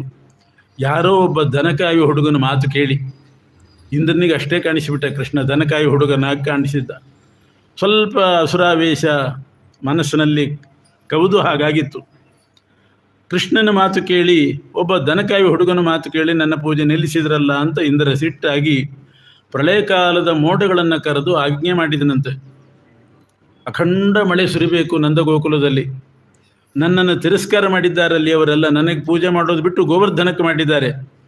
ಆದ್ದರಿಂದ ಅಖಂಡ ಮಳೆ ಸುರಿದು ಆ ನಂದಗೋಕುಲದವರ ಆಸ್ತಿ ಪಾಸ್ತಿ, ಮನೆ, ದನ, ಕರು ಎಲ್ಲ ಕೊಚ್ಚಿ ಹೋಗಬೇಕು ನೀರಿನಲ್ಲಿ, ಪ್ರವಾಹದಲ್ಲಿ. ಅಂಥ ಅನಾಹುತ ಆಗಿಬಿಡಬೇಕು ಅಂತ ಆಜ್ಞೆ ಮಾಡಿದ ಇಂದ್ರ. ಕೃಷ್ಣನ ವಿರುದ್ಧವಾಗಿ ಇಂಥ ಕಾರ್ಯಾಚರಣೆ ಮಾಡಲಿಕ್ಕೆ ಹೊರಟ. ಶುರುವಾಯಿತು ಮಳೆ. ನಿಲ್ತದೆ ಅಂತಂದರೆ ನಿಲ್ಲಕ್ಕೇ ಇಲ್ಲ. ಅಖಂಡ ಮಳೆ. ಒಂದೊಂದು ನೀರಿನ ಹನಿ ಆನೆ ಸೊಂಡಿಲು ಗಾತ್ರ ಬೀಳಲಿಕ್ಕೆ ಶುರುವಾಯಿತು. ಅಂಥ ಗಂಭೀರವಾದ ಅಖಂಡವಾದ ಮಳೆ ಬರ್ತಾ ಇದೆ. ಎಲ್ಲರೂ ಕೃಷ್ಣನ ಹತ್ರ ಬಂದರು. ನಿನ್ನ ಮಾತು ಕೇಳಿ ನಾವು ಗೋವರ್ಧನಕ್ಕೆ ಪೂಜೆ ಮಾಡಿದ್ದಕ್ಕೆ, ಇಂದ್ರನ ಪೂಜೆ ಬಿಟ್ಟಿದ್ದಕ್ಕೆ ನಮಗೆ ಇಂಥ ಅನಾಹುತ ಆಗ್ತಾ ಇದೆ ಎಂದಾಗ ಕೃಷ್ಣ ಹೇಳ್ದ, ನನ್ನ ಮಾತು ಕೇಳಿದವರು ಯಾರೂ ಹಾಳಾಗೋದಿಲ್ಲ, ಯೋಚನೆ ಮಾಡಿರಿ ಅಂತಂದು. ನನ್ನ ಮಾತು ಕೇಳಿದವರಿಗೆ ಎಂದೂ ಕೆಡಕಾಗೋದಿಲ್ಲ. ನನ್ನ ಮಾತು ಕೇಳಿ ನೀವು ಗೋವರ್ಧನಕ್ಕೆ ಪೂಜೆ ಮಾಡಿದ್ದೀರಲ್ಲ, ಇಂದ್ರ ಸಿಟ್ಟಾಗಿ ನಿಮ್ಮ ಆಸ್ತಿ ಪಾಸ್ತಿ ನಾಶ ಆಗಬೇಕು ಅಂತ ಮಳೆ ಸುರಿಸ್ತಿದ್ದಾನೆ. ನಿಮ್ಮನ್ನೆಲ್ಲ ನಾನು ಕಾಪಾಡ್ತೀನಿ, ನಿಮ್ಮನ್ನೆಲ್ಲ ನಾನು ಸಂರಕ್ಷಣೆ ಮಾಡ್ತೀನಿ ಅಂತ ಶ್ರೀಕೃಷ್ಣ ಅವರಿಗೆ ಆಶ್ವಾಸನೆ ಕೊಟ್ಟು ಗೋವರ್ಧನ ಪರ್ವತವನ್ನು ಎಡಗೈಯಲ್ಲಿ ಕಿತ್ತಿ ಕಿರುಬೆರಳಲ್ಲಿ ಹಿಡಿದಂತೆ, ಛತ್ರಿ ಹಿಡಿದ ಹಾಗೆ. ವಿಶಾಲವಾದ ಪರ್ವತ ಗೋವರ್ಧನ ಪರ್ವತ ಅಂದರೆ. ಸುಮಾರು ಅದಕ್ಕೆ ಪ್ರದಕ್ಷಿಣೆ ಬರಬೇಕಾದ್ರೆ 25 ಕಿಲೋಮೀಟರ್ ಆಗ್ತದೆ ಒಂದು ಸಲ ಸುತ್ತು ಬರಬೇಕಾದ್ರೆ. ಅಂಥ ಗೋವರ್ಧನ ಪರ್ವತವನ್ನು ಕಿತ್ತಿ ಛತ್ರಿ ಹಿಡಿದಂತೆ ಹಿಡ್ದ. ಎಲ್ಲರೂ ಇದರ ಕೆಳಗಡೆ ಬರ್ರಿ, ಯಾರಿಗೂ ಮಳೆ ಬಾಧೆ ಇಲ್ಲ ಅಂತ. ಎಲ್ಲರೂ ಗೋವರ್ಧನದ ಕೆಳಗಡೆ ಆಶ್ರಯ ಪಡೆದಿದ್ದಾರೆ. ಒಬ್ಬರಿಗೂ ಮಳೆಯ ಬಾಧೆ ಆಗಲಿಲ್ಲ. 7 ದಿವಸ ಮಳೆ ಬಂತಂತೆ. 7 ದಿನ ಮಳೆ ಬಂದಾಗ ಶ್ರೀಕೃಷ್ಣ ಒಂದು ಸ್ವಲ್ಪನೂ ಕೂಡ ಅಲ್ಲಾಡಿಸದೆ, ಕೈ ಸಡ್ಲು ಮಾಡದೆ ಗೋವರ್ಧನ ಪರ್ವತ ಎತ್ತಿದ್ದ. ಎಲ್ಲರೂ ವೃದ್ಧರು, ದನ ಕರುಗಳು, ವಯಸ್ಸಾದವರು, ತರುಣರು ಎಲ್ಲ ಗೋವರ್ಧನದ ಕೆಳಗೆ ಇದ್ದಾರೆ. ಇಡೀ ನಂದಗೋಕುಲ ಅದರ ಕೆಳಗಡೆ ಬಂತು. ಇಂಥ ಗೋವರ್ಧನೋದ್ಧಾರಿಯಾದ ಕೃಷ್ಣನ ನೋಡಿ ಯಶೋಧಾದೇವಿಗೆ ಪರಮಾನಂದ ಆಯಿತು. ನನ್ನ ಮಗ ಎಂಥ ಸಾಹಸ ಮಾಡ್ತಾ ಇದ್ದಾನೆ. ಎಲ್ಲರ ಹತ್ರ ಹೋಗಿ ಕೇಳೋದಂತೆ ಯಶೋಧಾದೇವಿ, ಈ ಬೆಟ್ಟ ಎತ್ತಿದ್ದಾನಲ್ಲ ಯಾರು ಗೊತ್ತೇನ್ರಿ ಅಂತ ಕೇಳ್ತಿದ್ದು. ಯಾರಾದರೂ ಗೊತ್ತಿಲ್ಲ ಅಂದ್ಕೂಡಲೇ ನನ್ನ ಮಗನೇ ಅವನು ಅಂತ ಪರಿಚಯ ಮಾಡೋದು. ಸುಮ್ಮನೆ ಕೇಳಿದಂಗೆ ಮಾಡೋದು, ನನ್ನ ಮಗ ಅಂತ ಅನ್ನೋದು. ಅಷ್ಟು ಆನಂದ. ಆನಂದೇನ ಯಶೋದಯ ಸಮದನಂ ಗೋಪಾಂಗನಾಭಿಶ್ಚಿರಂ. ಕೃಷ್ಣನ ವಯಸ್ಸಿನಲ್ಲಿರ್ತಕ್ಕಂಥ ಹೆಣ್ಣು ಮಕ್ಕಳೆಲ್ಲ ಯೋಚನೆ ಮಾಡಿದ್ರಂತೆ. ಒಬ್ಬೊಬ್ಬರು ಒಂದೊಂದು ರೀತಿ ಯೋಚನೆ ಮಾಡಿದರು. ಯಶೋಧಾದೇವಿಗೆ ಪರಮಾನಂದ. ಆ ಗೊಲ್ಲ ಬಾಲಿಕೆಯರಿಗೆಲ್ಲ ಏನು ಯೋಚನೆ ಅಂತಂದರೆ, ಮುಂದೆ ನಾವು ಮದುವೆ ಮಾಡ್ಕೊಳ್ಳೋದಾದರೆ ಇವನ್ನೇ ಮಾಡ್ಕೋಬೇಕು ಅಂತ ಎಲ್ಲರೂ ಯೋಚನೆ ಮಾಡಿದ್ರಂತೆ. ಯಾಕೆಂದರೆ ಎಂಥ ಸಾಹಸಿ. ಪ್ರಸಂಗ ಬಂದರೆ ಬೆಟ್ಟ ಎತ್ತಲಿಕ್ಕೂ ತಯಾರಿದ್ದ. ಗೋವರ್ಧನ ಬೆಟ್ಟ ಎತ್ತಿದಂಥ ಸಾಹಸಿಯನ್ನು ಮದುವೆ ಮಾಡ್ಕೊಳ್ಬೇಕು ಅಂತ ಎಲ್ಲರೂ ಸಮಾಧಾನಂ ಕಾಮಾವಿಷ್ಟರಾಗಿ ಕೃಷ್ಣನನ್ನು ನೋಡ್ತಾ ಇದ್ದಾರೆ. ಇವನ ಸಮವಯಸ್ಕರಾದ ಹುಡುಗರೆಲ್ಲ ಇದ್ದರು. ಅವರಿಗೆಲ್ಲ ಅಸೂಯೆ. ಒಬ್ಬನೇ ಹೊತ್ತಿದ್ದಾನೆ, ನಮಗೂ ಒಂದು ಚಾನ್ಸ್ ಕೊಟ್ಟರೆ ನಾವು ಹೊರಬಹುದು, ನಮಗೂ ಕೀರ್ತಿ ಬರ್ತದೆ ಅಂತ ಹುಡುಗರೆಲ್ಲ ನಮಗೆ ಕೊಟ್ಟರೆ ನಾವು ಹೊರ್ತೀವಿ ಅಂತ ಮನಸ್ಸಲ್ಲಿ ಯೋಚನೆ ಮಾಡ್ತಿದ್ರು. ಕೃಷ್ಣನಿಗೆ ಗೊತ್ತಾಯಿತು, ಯಾರಾದರೂ ಹೊರೋದಾದರೂ ಹೊರ್ರಿ ಅಂತ. ಎಲ್ಲರೂ ಬಂದರು, ನಾ ಹಿಡಿತೀವಿ ಅಂತ ಕೈ ಹಿಡಿದ್ರು. ಸ್ವಲ್ಪ ಸಡ್ಲು ಮಾಡಿದ, ಮೂಳೆ ಮುರಿಯುವಷ್ಟಾಯ್ತಂತೆ ಅವರಿಗೆ. ಆಮೇಲೆ ತಾನೇ ಪರ್ವತವನ್ನು ಹಿಡಿದಿದ್ದಾನೆ. ವಯಸ್ಸಾದ ಮುದುಕರಿದ್ದರು, ಅವರಿಗೆ ಪ್ರಾಣಭೀತಿ. ಅವ್ರಿಗೆ ಇನ್ನೇನು ಯೋಚನೆ ಇಲ್ಲ, ಪ್ರಾಣಭೀತಿ. ಎಲ್ಲಿ ಬಿಟ್ಬಿಡ್ತಾನೋ, ಕೈ ಸೋತು ಹೇಳಿಬಿಟ್ರಾದರೂ ಪರವಾಗಿಲ್ಲ, ಇದ್ದಕ್ಕಿದ್ದ ಹಾಗೆ ಕೈ ಸೋತೋಯ್ತು ಅಂತ ಬಿಟ್ಟರೆ ನಮ್ಮ ತಲೆ ಮೇಲೆ ಬೀಳ್ತದಲ್ಲ ಅಂತ, ನಮ್ಮ ಪ್ರಾಣ ಹೋಗ್ತದೆ ಅಂತ ಗಾಬರಿಯಾಗಿ ವಯಸ್ಸಾದ ಮುದುಕರು ತಾವು ತಂದಿರೋ ವಾಕಿಂಗ್ ಸ್ಟಿಕ್ಕನ್ನು ಮೇಲ್ ಮುಟ್ಟಿಸಿದ್ರಂತೆ. ಅಷ್ಟೇ, ಕೆಳಗಿಡೋದನ್ನು ಮೇಲ್ ಮುಟ್ಟಿದ್ರಂತೆ. ಅಕಸ್ಮಾತ್ ಬಿಟ್ಟರೆ ನಮ್ಮ ಮೇಲೆ ಬೀಳೋದು ಬೇಡ ಅಂತ. ಅವ್ರ ಕೈಯೂ ನಡುಗ್ತಾ ಇದೆ, ಬೇರೆ ಗಡಗಡ ನಡುಗ್ತಾ ಇದೆ. ಆ ವಾಕಿಂಗ್ ಸ್ಟಿಕ್ ಮೇಲೆ ಇಟ್ಕೊಂಡಿದ್ದಾರೆ. ಅವ್ರಿಗೆ ಆಶಂಕ, ಪ್ರಾಣದ ಮೇಲೆ ಶಂಕ, ಎಲ್ಲಿ ಬಿಟ್ಬಿಡ್ತಾನೋ ಅಂತ. ಹೀಗೆ ಒಬ್ಬೊಬ್ಬರು ಒಂದೊಂದು ದೃಷ್ಟಿಯಲ್ಲಿ ನೋಡ್ತಾ ಇದ್ದಾರೆ. 7 ದಿವಸ ಆಯಿತು. ಬೇಕಾದಷ್ಟು ಮಿಂಚು, ಗುಡುಗು ಎಲ್ಲ ಬಂತು. ಯಾವುದಕ್ಕೂ ಕೃಷ್ಣ ವಿಚಲಿತ ಆಗಲಿಲ್ಲ. ಅಖಂಡ 7 ದಿವಸ ಬೆಟ್ಟ ಹೊತ್ತು ನಿಂತ. ಒಂದು ಸ್ವಲ್ಪವೂ ಕೂಡ ಅಲ್ಲಾಡಲಿಲ್ಲ ಬೆಟ್ಟ. ಮೋಡದಲ್ಲಿ ನೀರೇ ಖರ್ಚಾಗೋಯ್ತು. ಪ್ರಳಯ ಕಾಲದ ಮೋಡ ನೀರು ಖರ್ಚಾಗಿ ಮೋಡದ್ದು. ಆಮೇಲೆ ಮಳೆ ನಿಂತಿತ್ತು.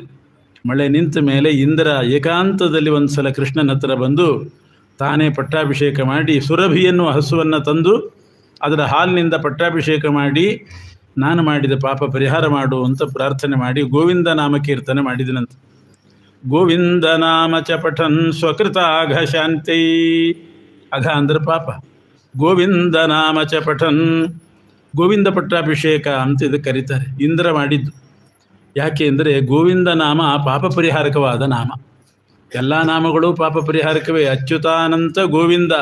ಎಲ್ಲ ನಾಮಗಳಲ್ಲಿ 3 ನಾಮ ಬಹಳ ವಿಶೇಷ. ಅಚ್ಯುತ, ಅನಂತ, ಗೋವಿಂದ. ಈ 3 ನಾಮಗಳಿಗೆ ವೈಶಿಷ್ಟ್ಯ ಇದೆ. ಹಾಕೋದಲ್ಲ, ಹೇಳೋದಷ್ಟೇ. ಅಚ್ಯುತಾನಂತ ಗೋವಿಂದ ನಾಮೋಚ್ಚಾರಣ ಭೇಷಜಾತ್ ನಶ್ಯಂತಿ ಸಕಲ ರೋಗ ಸತ್ಯಂ ಸತ್ಯಂ ವದಾಮ್ಯಹಂ. ಎಲ್ಲ ಪಾಪ ಪರಿಹಾರ. ಅದರಲ್ಲಿಯೂ ಗೋವಿಂದ ನಾಮ ಇನ್ನೂ ವಿಶೇಷ. ಅದಕ್ಕೆ ನಮ್ಮಲ್ಲಿ ಯಾವಾಗಲೂ ಗೋವಿಂದ ಹಾಕೋ ಪದ್ಧತಿ. ಊಟಕ್ಕೆ ಕೂತಾಗಲೂ ಗೋವಿಂದ ಹಾಕಿದ ಮೇಲೆ ಊಟ ಮಾಡಬೇಕು. ಎಲ್ರದ್ದು ಊಟ ಮುಗಿದ್ಮೇಲೆ ಮುಗಿದವ್ರು ಹೇಳೋದಲ್ಲ. ಗೋವಿಂದ ನಾಮ ಕೀರ್ತನೆ ಮಾಡಿದ್ಮೇಲೆ ಗೋವಿಂದ ಹಾಕಿದ ಮೇಲೆ ಹೇಳಬೇಕು. ಮಧ್ಯದಲ್ಲಿ ಏನಾದರೂ ಹಾಡು ಹಾಡಿದರೆ ಅದು ಮುಗಿದ ಕೂಡಲೇ ಗೋವಿಂದ ಅಂತ ಗೋವಿಂದ ನಾಮ ಕೀರ್ತನೆ ಮಾಡಬೇಕು. ಎಲ್ಲ ಸಂದರ್ಭದಲ್ಲಿಯೂ ಗೋವಿಂದ ನಾಮ. ಅಂತೂ ಗೋವಿಂದ ನಾಮಕ್ಕೆ ಬಹಳ ಮಹತ್ವ ಇದೆ. ಕೃಷ್ಣನಿಗೆ ದೇವೇಂದ್ರ ಬಂದು ಆ ಗೋವಿಂದ ನಾಮ ಕೀರ್ತನೆ ಮಾಡಿ, ಸುರಭಿಯ ಹಾಲಿನಿಂದ ಪಟ್ಟಾಭಿಷೇಕ ಮಾಡಿ, ತಾನೇನು ಅಪರಾಧ ಮಾಡಿದ್ದ ಕೃಷ್ಣನಿಗೆ ಅದನ್ನು ತೊಳ್ಕೊಂಡು ಮಾರ್ಜನ ಮಾಡಿ ಹೋದ. ಆಮೇಲೆ ಶರದೃತು ಬಂತು. ಶರದೃತು ಬಂದಾಗ ಮಳೆ ಇರೋದಿಲ್ಲ, ಭೂಮಿ ಸ್ವಚ್ಛವಾಗಿರ್ತದೆ, ಕೆಸರಿರೋದಿಲ್ಲ, ಆಕಾಶ ಶುಭ್ರವಾಗಿರ್ತದೆ, ಮೋಡ ತುಂಬಿರೋದಿಲ್ಲ. ಇಂಥ ಪರಿಶುದ್ಧವಾದ ಋತು ಶರದೃತು.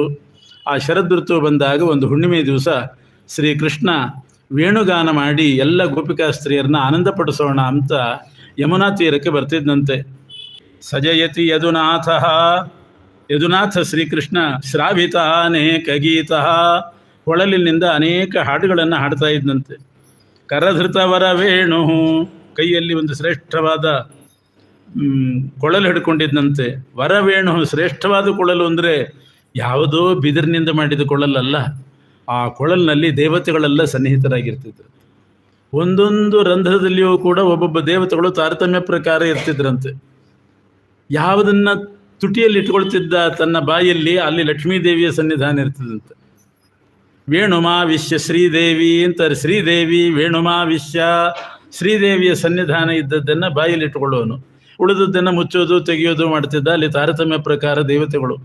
ಕರಧೃತವರ ವೇಣು ಕಾಮಿನಿ ಕಾಮಧೇನು, ಕಾಮಿನಿಯರಿಗೆಲ್ಲ ಕಾಮಧೇನು ಆಗಿದ್ದ. ಕಾಮಧೇನು ಬಂತು ಅಂದರೆ ಎಲ್ಲರೂ ಓಡಿ ಬರ್ತಾರೆ, ನಮಗೆ ಬೇಕಾದ ಕೊಡ್ತಾನೆ ಅಂತ, ಕೊಡ್ತದೆ ಹಸು ಅಂತ. ಹಾಗೆ ಕಾಮಿನಿಯರಿಗೆಲ್ಲ ಕಾಮಧೇನುವಾಗಿದ್ದ. ಸುಲಲಿತ ವನಮಾಲಹ, ವನಮಾಲಾ ವಿಭೂಷಿತನಾಗಿದ್ದ. ಸುಂದರಾಪಾಂಗಲೀಲ ಸಜಲ ಜಲದ ಮೂರ್ತಿ, ಮೇಘಶ್ಯಾಮನಾಗಿದ್ದ. ಸಾಧುಭಿರ್ಗೀತ ಕೀರ್ತಿ, ಅನೇಕ ಸಾಧುಗಳು ಅವನ ವೇಣುಗೋಪಾಲ ಕೃಷ್ಣನನ್ನು ಮೈಮರೆತು ವರ್ಣನೆ ಮಾಡ್ತಾ ಇದ್ದಾರೆ. ನಾನಾ ರೀತಿ ವರ್ಣನೆ ಮಾಡಿದ್ದುಂಟು. ಎಷ್ಟು ಚೆನ್ನಾಗಿ ಹೇಳ್ತಾರೆ. ಒಬ್ಬರಿಗೆ ರೋಗ ಬಂದಿತ್ತಂತೆ. ಆ ರೋಗ ಪರಿಹಾರ ಆಗಬೇಕು ಅಂತ ಹೇಳಿ ಗುರುವಾಯೂರು ಕೃಷ್ಣ ಅಂತ ಪ್ರಸಿದ್ಧಿ. ಗುರುವಾಯೂರು ಅಪ್ಪನ್ ಅಂತ ಕರೀತಾರೆ ತಮಿಳಿನಲ್ಲಿ. ಆ ಅಪ್ಪನ್ ಅಂದರೆ ಕೃಷ್ಣ. ಆ ಗುರುವಾಯೂರು ಕೃಷ್ಣನನ್ನು ಆ ರೀತಿ ಸ್ತೋತ್ರ ಮಾಡಿದ್ದಾರಂತೆ. ಇದು ಅವರು ವರ್ಣನೆ ಮಾಡೋದು ಕೃಷ್ಣನ್ನ. ಕೇಶಪಾಶಧೃತ ಪಿಂಚಿಕಾ ವಿತತಿ, ತಲೆ ಚೆನ್ನಾಗಿ ಬಾಚಿಕೊಂಡು ಅದರಲ್ಲಿ ನವಿಲು ಗರಿಯನ್ನೇ ಇಟ್ಕೊಂಡಿರ್ತಿದ್ದಂತೆ ತಲೆ ಮೇಲೆ. ಕೇಶಪಾಶಧೃತ ಪಿಂಚಿಕಾ ವಿತತಿ ಸಂಚರನ್ಮಕರ ಕುಂಡಲಂ, ಕರ್ಣಕುಂಡಲಗಳು ಅಲ್ಲಾಡ್ತಾ ಇದ್ದಂತೆ. ಪೀತಚೇಲಧೃತ ಕಾಂಚಿ ಕಾಂಚಿತ ಮುದಂಚ ದಂಶುಮಣಿ ನೂಪುರಂ, ಪೀತಾಂಬರಧಾರಿಯಾಗಿದ್ದ. ಕಾಲ್ಗೆಜ್ಜೆಗಳು ಶಬ್ದ ಮಾಡ್ತಾ ಇದ್ವು. ಈ ರೀತಿಯಾಗಿ ಶ್ರೀಕೃಷ್ಣ ಶೃಂಗಾರ ಮಾಡಿಕೊಂಡು ಯಮುನಾ ತೀರಕ್ಕೆ ಹೋಗಿ, ಒಬ್ಬನು ಸೀದಾ ಯಮುನಾ ತೀರಕ್ಕೆ ಹೋಗಿ ಅಲ್ಲಿ ತಮಾಲ ವೃಕ್ಷ ಅಂತ ಅದರ ಕೆಳಗಡೆ ನರ್ತನ ಮಾಡೋದು, ವೇಣುಗಾನ ಮಾಡೋದು ಮಾಡ್ತಾ ಇದ್ದ. ಆ ರಾಸಕ್ರೀಡಾ ರಥನಾಗಿರ್ತಕ್ಕಂಥ ವೇಣುಗಾನ ರಥನಾದಂಥ ಕೃಷ್ಣನನ್ನು ವರ್ಣನೆ ಮಾಡಿದ್ದಾರೆ. ಕೃಷ್ಣ ವೇಣುಗಾನ ಮಾಡಲಿಕ್ಕೆ ಹೋದಾಗ ಒಬ್ಬನೇ ಹೋಗಿ ವೇಣುಗಾನ ಮಾಡ್ತಿದ್ದ. ಅದು ಕಿವಿಗೆ ಬಿದ್ದು ಕೂಡಲೇ ಗೋಪಿಕಾಸ್ತ್ರೀಯರೆಲ್ಲ ತಮ್ಮ ಮನೆ ಕೆಲಸ ಅರ್ಧಂಬರ್ಧ ಬಿಟ್ಟು ಓಡಿ ಬರ್ತಿದ್ರಂತೆ. ಯಾರೋ ಹಾಲು ಕರಿತಾ ಇದ್ದರೆ ಆ ಪಾತ್ರೆ ಅಲ್ಲೇ ಇಟ್ಟು ಬಂದುಬಿಟ್ಟಿದ್ದಾರಂತೆ. ಬಂದಿರತಕ್ಕಂಥ ಯಜಮಾನರಿಗೆ ಬಡಿಸ್ತಾ ಇದ್ದ ಒಬ್ಬ ಗೋಪಿಕಾಸ್ತ್ರೀ ಅನ್ನ ಬಡಿಸಿದಾಳೆ, ಸಾರು ಬಡಿಸಿಲ್ಲ, ನಿಮ್ಮ ಮನೆ ಬಾರ ಅಂತ ಓಡಿ ಬಂದುಬಿಟ್ಲಂತೆ. ಯಾಕೆಂದರೆ ವೇಣುಗಾನ ಕಿವಿಗೆ ಬಿತ್ತು. ಸ್ವಲ್ಪ ತಡ ಮಾಡಿದರೆ ಅವಳಿಗೆ ಮತ್ತೆ ಅಲ್ಲಿ ಪ್ರವೇಶ ಇದ್ದಿಲ್ಲ.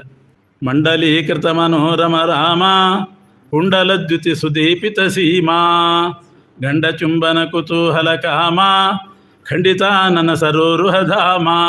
ಮಾ ಮಾ ಮಾ ಮಾ ಅಂದ್ರೇನು? ಬೇಡ ಅಂತ ಅರ್ಥ. ಮಾಘನ್ ಕಾವ್ಯ ಮಾ ಬೇಡ, ನಂದು ಓದ್ರಿ, ರುಕ್ಮಿಣೀಶ ವಿಜಯ ಓದ್ರಿ. ಮಾಘ ಮಾ ಬೇಡ, ಅದು ಮಾ ಅಘ ಅದು ಬೇಡ, ನಂದು ಓದ್ರಿ. ಹೀಗೆ ಮಂಡಲೀಕೃತ ಮನೋರಮ ರಾಮ ಬಂದಿರತಕ್ಕಂಥ ಗೋಪಿಕಾಸ್ತ್ರೀಯರನ್ನ ಮಂಡಲಾಕಾರವಾಗಿ ನಿಲ್ಲಿಸ್ತಿದ್ದಂತೆ. ಆ ಮಂಡಲ ಹೇಗಿರ್ತಿತ್ತು ಅಂತಲೂ ಕೂಡ ಒಬ್ಬ ಕವಿ ಹೇಳ್ತಾನೆ. ಅಂಗನಾಂ ಅಂಗನಾಂ ಅಂತರೇ ಮಾಧವೋ ಮಾಧವಂ ಮಾಧವಂ ಅಂತರೇ ಅಂಗನಾ ಇತ್ತಮಾ ಕಲ್ಪಿತೆ ಮಂಡಲೇ ಮಧ್ಯಗಃ ಸಂಜಗೌ ವೇಣುನಾ ದೇವಕೀ ನಂದನ. ಅಂಗನಾಂ ಅಂಗನಾಂ ಅಂತರೇ ಮಾಧವೋ, ಆ ಕಡೆ ಒಬ್ಬ ಗೋಪಿಕಾಸ್ತ್ರೀ, ಈ ಕಡೆ ಒಬ್ಬ ಗೋಪಿಕಾಸ್ತ್ರೀ, ಮಧ್ಯದಲ್ಲಿ ಕೃಷ್ಣ. ಅಂಗನಾಂ ಅಂಗನಾಂ ಅಂತರೇ ಮಾಧವೋ, ಈ ರೀತಿ ಒಂದು ಮಂಡಲ. ಇನ್ನೊಂದು ಮಂಡಲ ಹೇಗೆ ಅಂದರೆ ಮಾಧವಂ ಮಾಧವಂ ಅಂತರೇ ಅಂಗನಾ, ಆ ಕಡೆ ಈ ಕಡೆ ಕೃಷ್ಣ, ಮಧ್ಯದಲ್ಲಿ ಗೋಪಿಕಾಸ್ತ್ರೀ. ಹೀಗೆ ಯಮುನಾ ತೀರದಲ್ಲಿ ಅನೇಕ ಮಂಡಲಾಕಾರಗಳಾಗಿ ತಾನೇ ಅನಂತ ರೂಪ ಧರಿಸಿ ಕೃಷ್ಣ, ಆ ಕಡೆ ಈ ಕಡೆ ಕೃಷ್ಣ, ಮಧ್ಯದಲ್ಲಿ ಗೋಪಿಕಾಸ್ತ್ರೀ, ಆ ಕಡೆ ಈ ಕಡೆ ಕೃಷ್ಣ, ಮಧ್ಯದಲ್ಲಿ ಗೋಪಿಕಾಸ್ತ್ರೀ, ಹೀಗೊಂದು ಮಂಡಲ ನಿಲ್ಲಿಸಿ ಸಂಜಗೌ ವೇಣುನಾ ದೇವಕೀ ನಂದನ, ಆ ಮಂಡಲದ ಮಧ್ಯದಲ್ಲಿ ನಿಂತುಕೊಂಡು ವೇಣುಗಾನ ಮಾಡೋದು. ಅವರೆಲ್ಲ ಅದಕ್ಕೆ ಸರಿಯಾಗಿ ನರ್ತನ ಮಾಡ್ತಿದ್ರು. ವೇಣುನಾದ ಕೃತ ತಾನ ದಾನ ಕಲ ಗಾನ ರಾಗ ಗತಿ ಯೋಜನ, ಅದಕ್ಕೆ ಸರಿಯಾಗಿ ಗತಿ ಹೆಜ್ಜೆ ಹಾಕ್ತಿದ್ರು, ತಾನ ಆ ಸ್ವರ ಹೇಳ್ತಾ ಇದ್ರು. ಈ ರೀತಿ ವೇಣುಗಾನದ ವೈಭವ ಶ್ರೀಕೃಷ್ಣನ್. ಈಗ ಅನೇಕ ಮಂಡಲಗಳು. ಯಾರಾದರೂ ತಡವಾಗಿ ಬಂದರೆ ಗೋಪಿಕಾ ಸ್ತ್ರೀಯರು ಆ ಮಂಡಲದಲ್ಲಿ ಪ್ರವೇಶ ಇಲ್ಲ, ಅವರಿಗೆ ಹೊರಗೆ ನಿಂತ್ಕೊಂಡು ನೋಡಬೇಕಷ್ಟೆ. ಅದಕ್ಕೆ ಕೃಷ್ಣ ವೇಣುಗಾನ ಮಾಡಿದ ಕೂಡಲೇ ಎಲ್ಲರೂ ತಮ್ಮ ತಮ್ಮ ಕೆಲಸ ಬಿಟ್ಟು ಧಾವಿಸಿ ಬರ್ತಿದ್ರಂತೆ. ಯಜಮಾನರಿಗೆ ಬಡಿಸ್ತಾ ಇದ್ದವರು ಅರ್ಧಕ್ಕೆ ಬಿಟ್ಟು ಬರ್ತಿದ್ರು, ಮಗು ಅಳ್ತಾ ಇದ್ದರೆ ಅರ್ಧಕ್ಕೆ ಬಿಟ್ಟು ಬರೋದು. ಇನ್ನೊಬ್ಬಳಂತೂ ಕೃಷ್ಣ ವೇಣುಗಾನ ಮಾಡುವ ಸಮಯ ಶೃಂಗಾರ ಮಾಡ್ಕೊಂಡು ಹೋಗಬೇಕು ಅಂತ ಶೃಂಗಾರಕ್ಕೆ ತಯಾರಾಗಿದ್ದಾಳೆ. ಒಂದು ಕಣ್ಣಿಗೆ ಕಾಡಿಗೆ ಹಚ್ಕೊಂಡಿದ್ದಾಳೆ, ಇನ್ನೊಂದು ಕಣ್ಣಿಗೆ ಹಚ್ಕೋಬೇಕು. ವೇಣುಗಾನ ಕಿವಿಗೆ ಬಿತ್ತು, ಹಾಗೆ ಹೊಡ್ಬಿಟ್ಲಂತೆ. ಗಂಡನೇ ಹೇಳಿದಂತೆ ಇನ್ನೊಂದು ಕಣ್ಣಿಗೆ ಹಚ್ಕೊಂಡು ಹೋಗು ಅಂತ. ಅಯ್ಯೋ, ಕೃಷ್ಣನ್ ನೋಡೋದೇ ಕಣ್ಣಿಗೆ ಸೌಂದರ್ಯ, ಅದೇ ಕಾಡಿಗೆ, ಈ ಕಾಡಿಗೆ ಏನು ಉಪಯೋಗ ಅಂತಂದು ಕೃಷ್ಣನ್ ನೋಡೋದೇ ಕಣ್ಣಿಗೆ ಸೌಂದರ್ಯ. ಇನ್ನೊಬ್ಳು ಗೆಜ್ಜೆ ತಗೊಂಡು ಕೈಗೆ ಹಾಕ್ಕೋತಾ ಇದ್ದಾಳೆ, ಬಳೆ ಕಾಲಿಗೆ ಏರಿಸ್ಕೋತಾ ಇದ್ದಾಳೆ. ಸಂಭ್ರಮ. ಗೆಜ್ಜೆ ಕೈಯಲ್ಲಿ ನಿಲ್ತಾ ಇಲ್ಲ, ಬಳೆ ಕಾಲಿಗೆ ಏರ್ತಾ ಇಲ್ಲ, ಎರಡನ್ನೂ ಬಿಸಾಡಿ ಓಡಿ ಬಂದ್ಬಿಟ್ಟಂತೆ. ಕೃಷ್ಣನ ಹತ್ರ ಹೋಗುವಾಗ ಇದೇನು ಕೃಷ್ಣನ ದರ್ಶನವೇ ಎಲ್ಲ ನಮಗೆ ಸೌಭಾಗ್ಯ ಅಂತ ಹೇಳಿ ಬಂದಿದ್ದಾರೆ.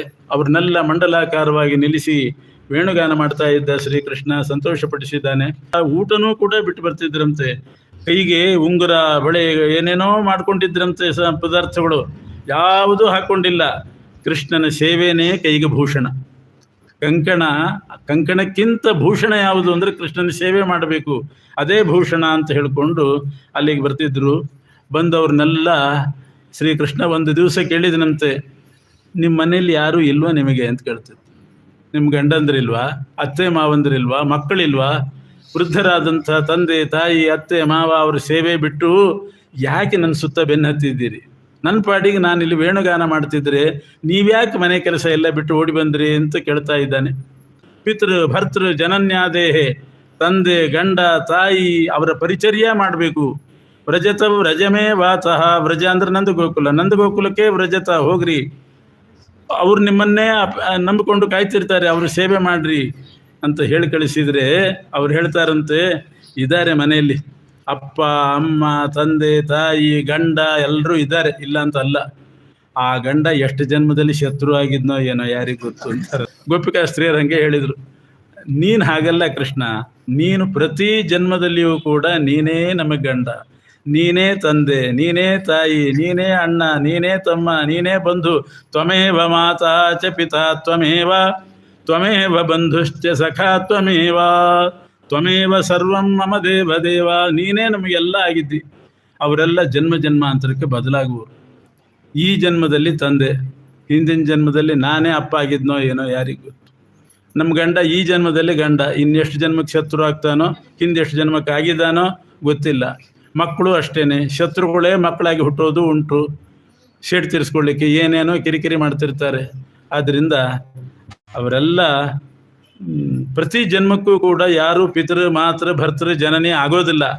ಪ್ರತಿ ಜನ್ಮದಲ್ಲಿಯೂ ಕೂಡ ನೀನೇ ಪಿತೃ ಪತಿ ಎಲ್ಲವೂ ಆಗಿದ್ದಿ, ನಿನ್ನನ್ನು ಸೇವೆ ಮಾಡ್ತೀವಿ. ಹೋಗಲಿ, ಗಂಡ ಅತ್ತೆ ಮಾವಂದರೆ ಸೇವೆ ಮಾಡಿದರೂ ಬರೋ ಫಲ ಏನು? ನಿನ್ನ ಸೇವಾ ಭಾಗ್ಯ ಬಂದು ಮೋಕ್ಷ ಸಿಗೋದೇ ಫಲ. ಡೈರೆಕ್ಟಾಗಿ ನೀನೇ ಸಿಗುವಾಗ ಅವ್ರನ್ನ ಹೋಗಿ ಅವ್ರ ಸೇವೆ ಮಾಡಿ, ಅದರ ನಂತರದಲ್ಲಿ ಮತ್ತೆ ನಿನ್ನ ಸೇವೆ ಮಾಡಿ ಯಾತಕ್ಕೆ? ನೀನೇ ಸಾಕ್ಷಾತ್ ಸಿಕ್ಕಿದ್ದಿ, ನಿನ್ನ ಸೇವೆ ಮಾಡ್ಕೊಂಡಿರ್ತೀವಿ, ಅಲ್ಲಿ ಕಳಿಸ್ಬೇಡ ನಮ್ಮನ್ನು ಅಂತ ಗೋಪಿಕಾ ಸ್ತ್ರೀಯರು ಬೇಡ್ಕೋತಾ ಇದ್ದಾರೆ. ಹೀಗೆ ಶ್ರೀಕೃಷ್ಣ ಗೋಪಿಕಾ ಸ್ತ್ರೀಯರ ಜೊತೆಗೆ ರಾಸಲೀಲೆಯಲ್ಲಿ ಅವ್ರನ್ನೆಲ್ಲ ಆನಂದಪಡಿಸಿದ.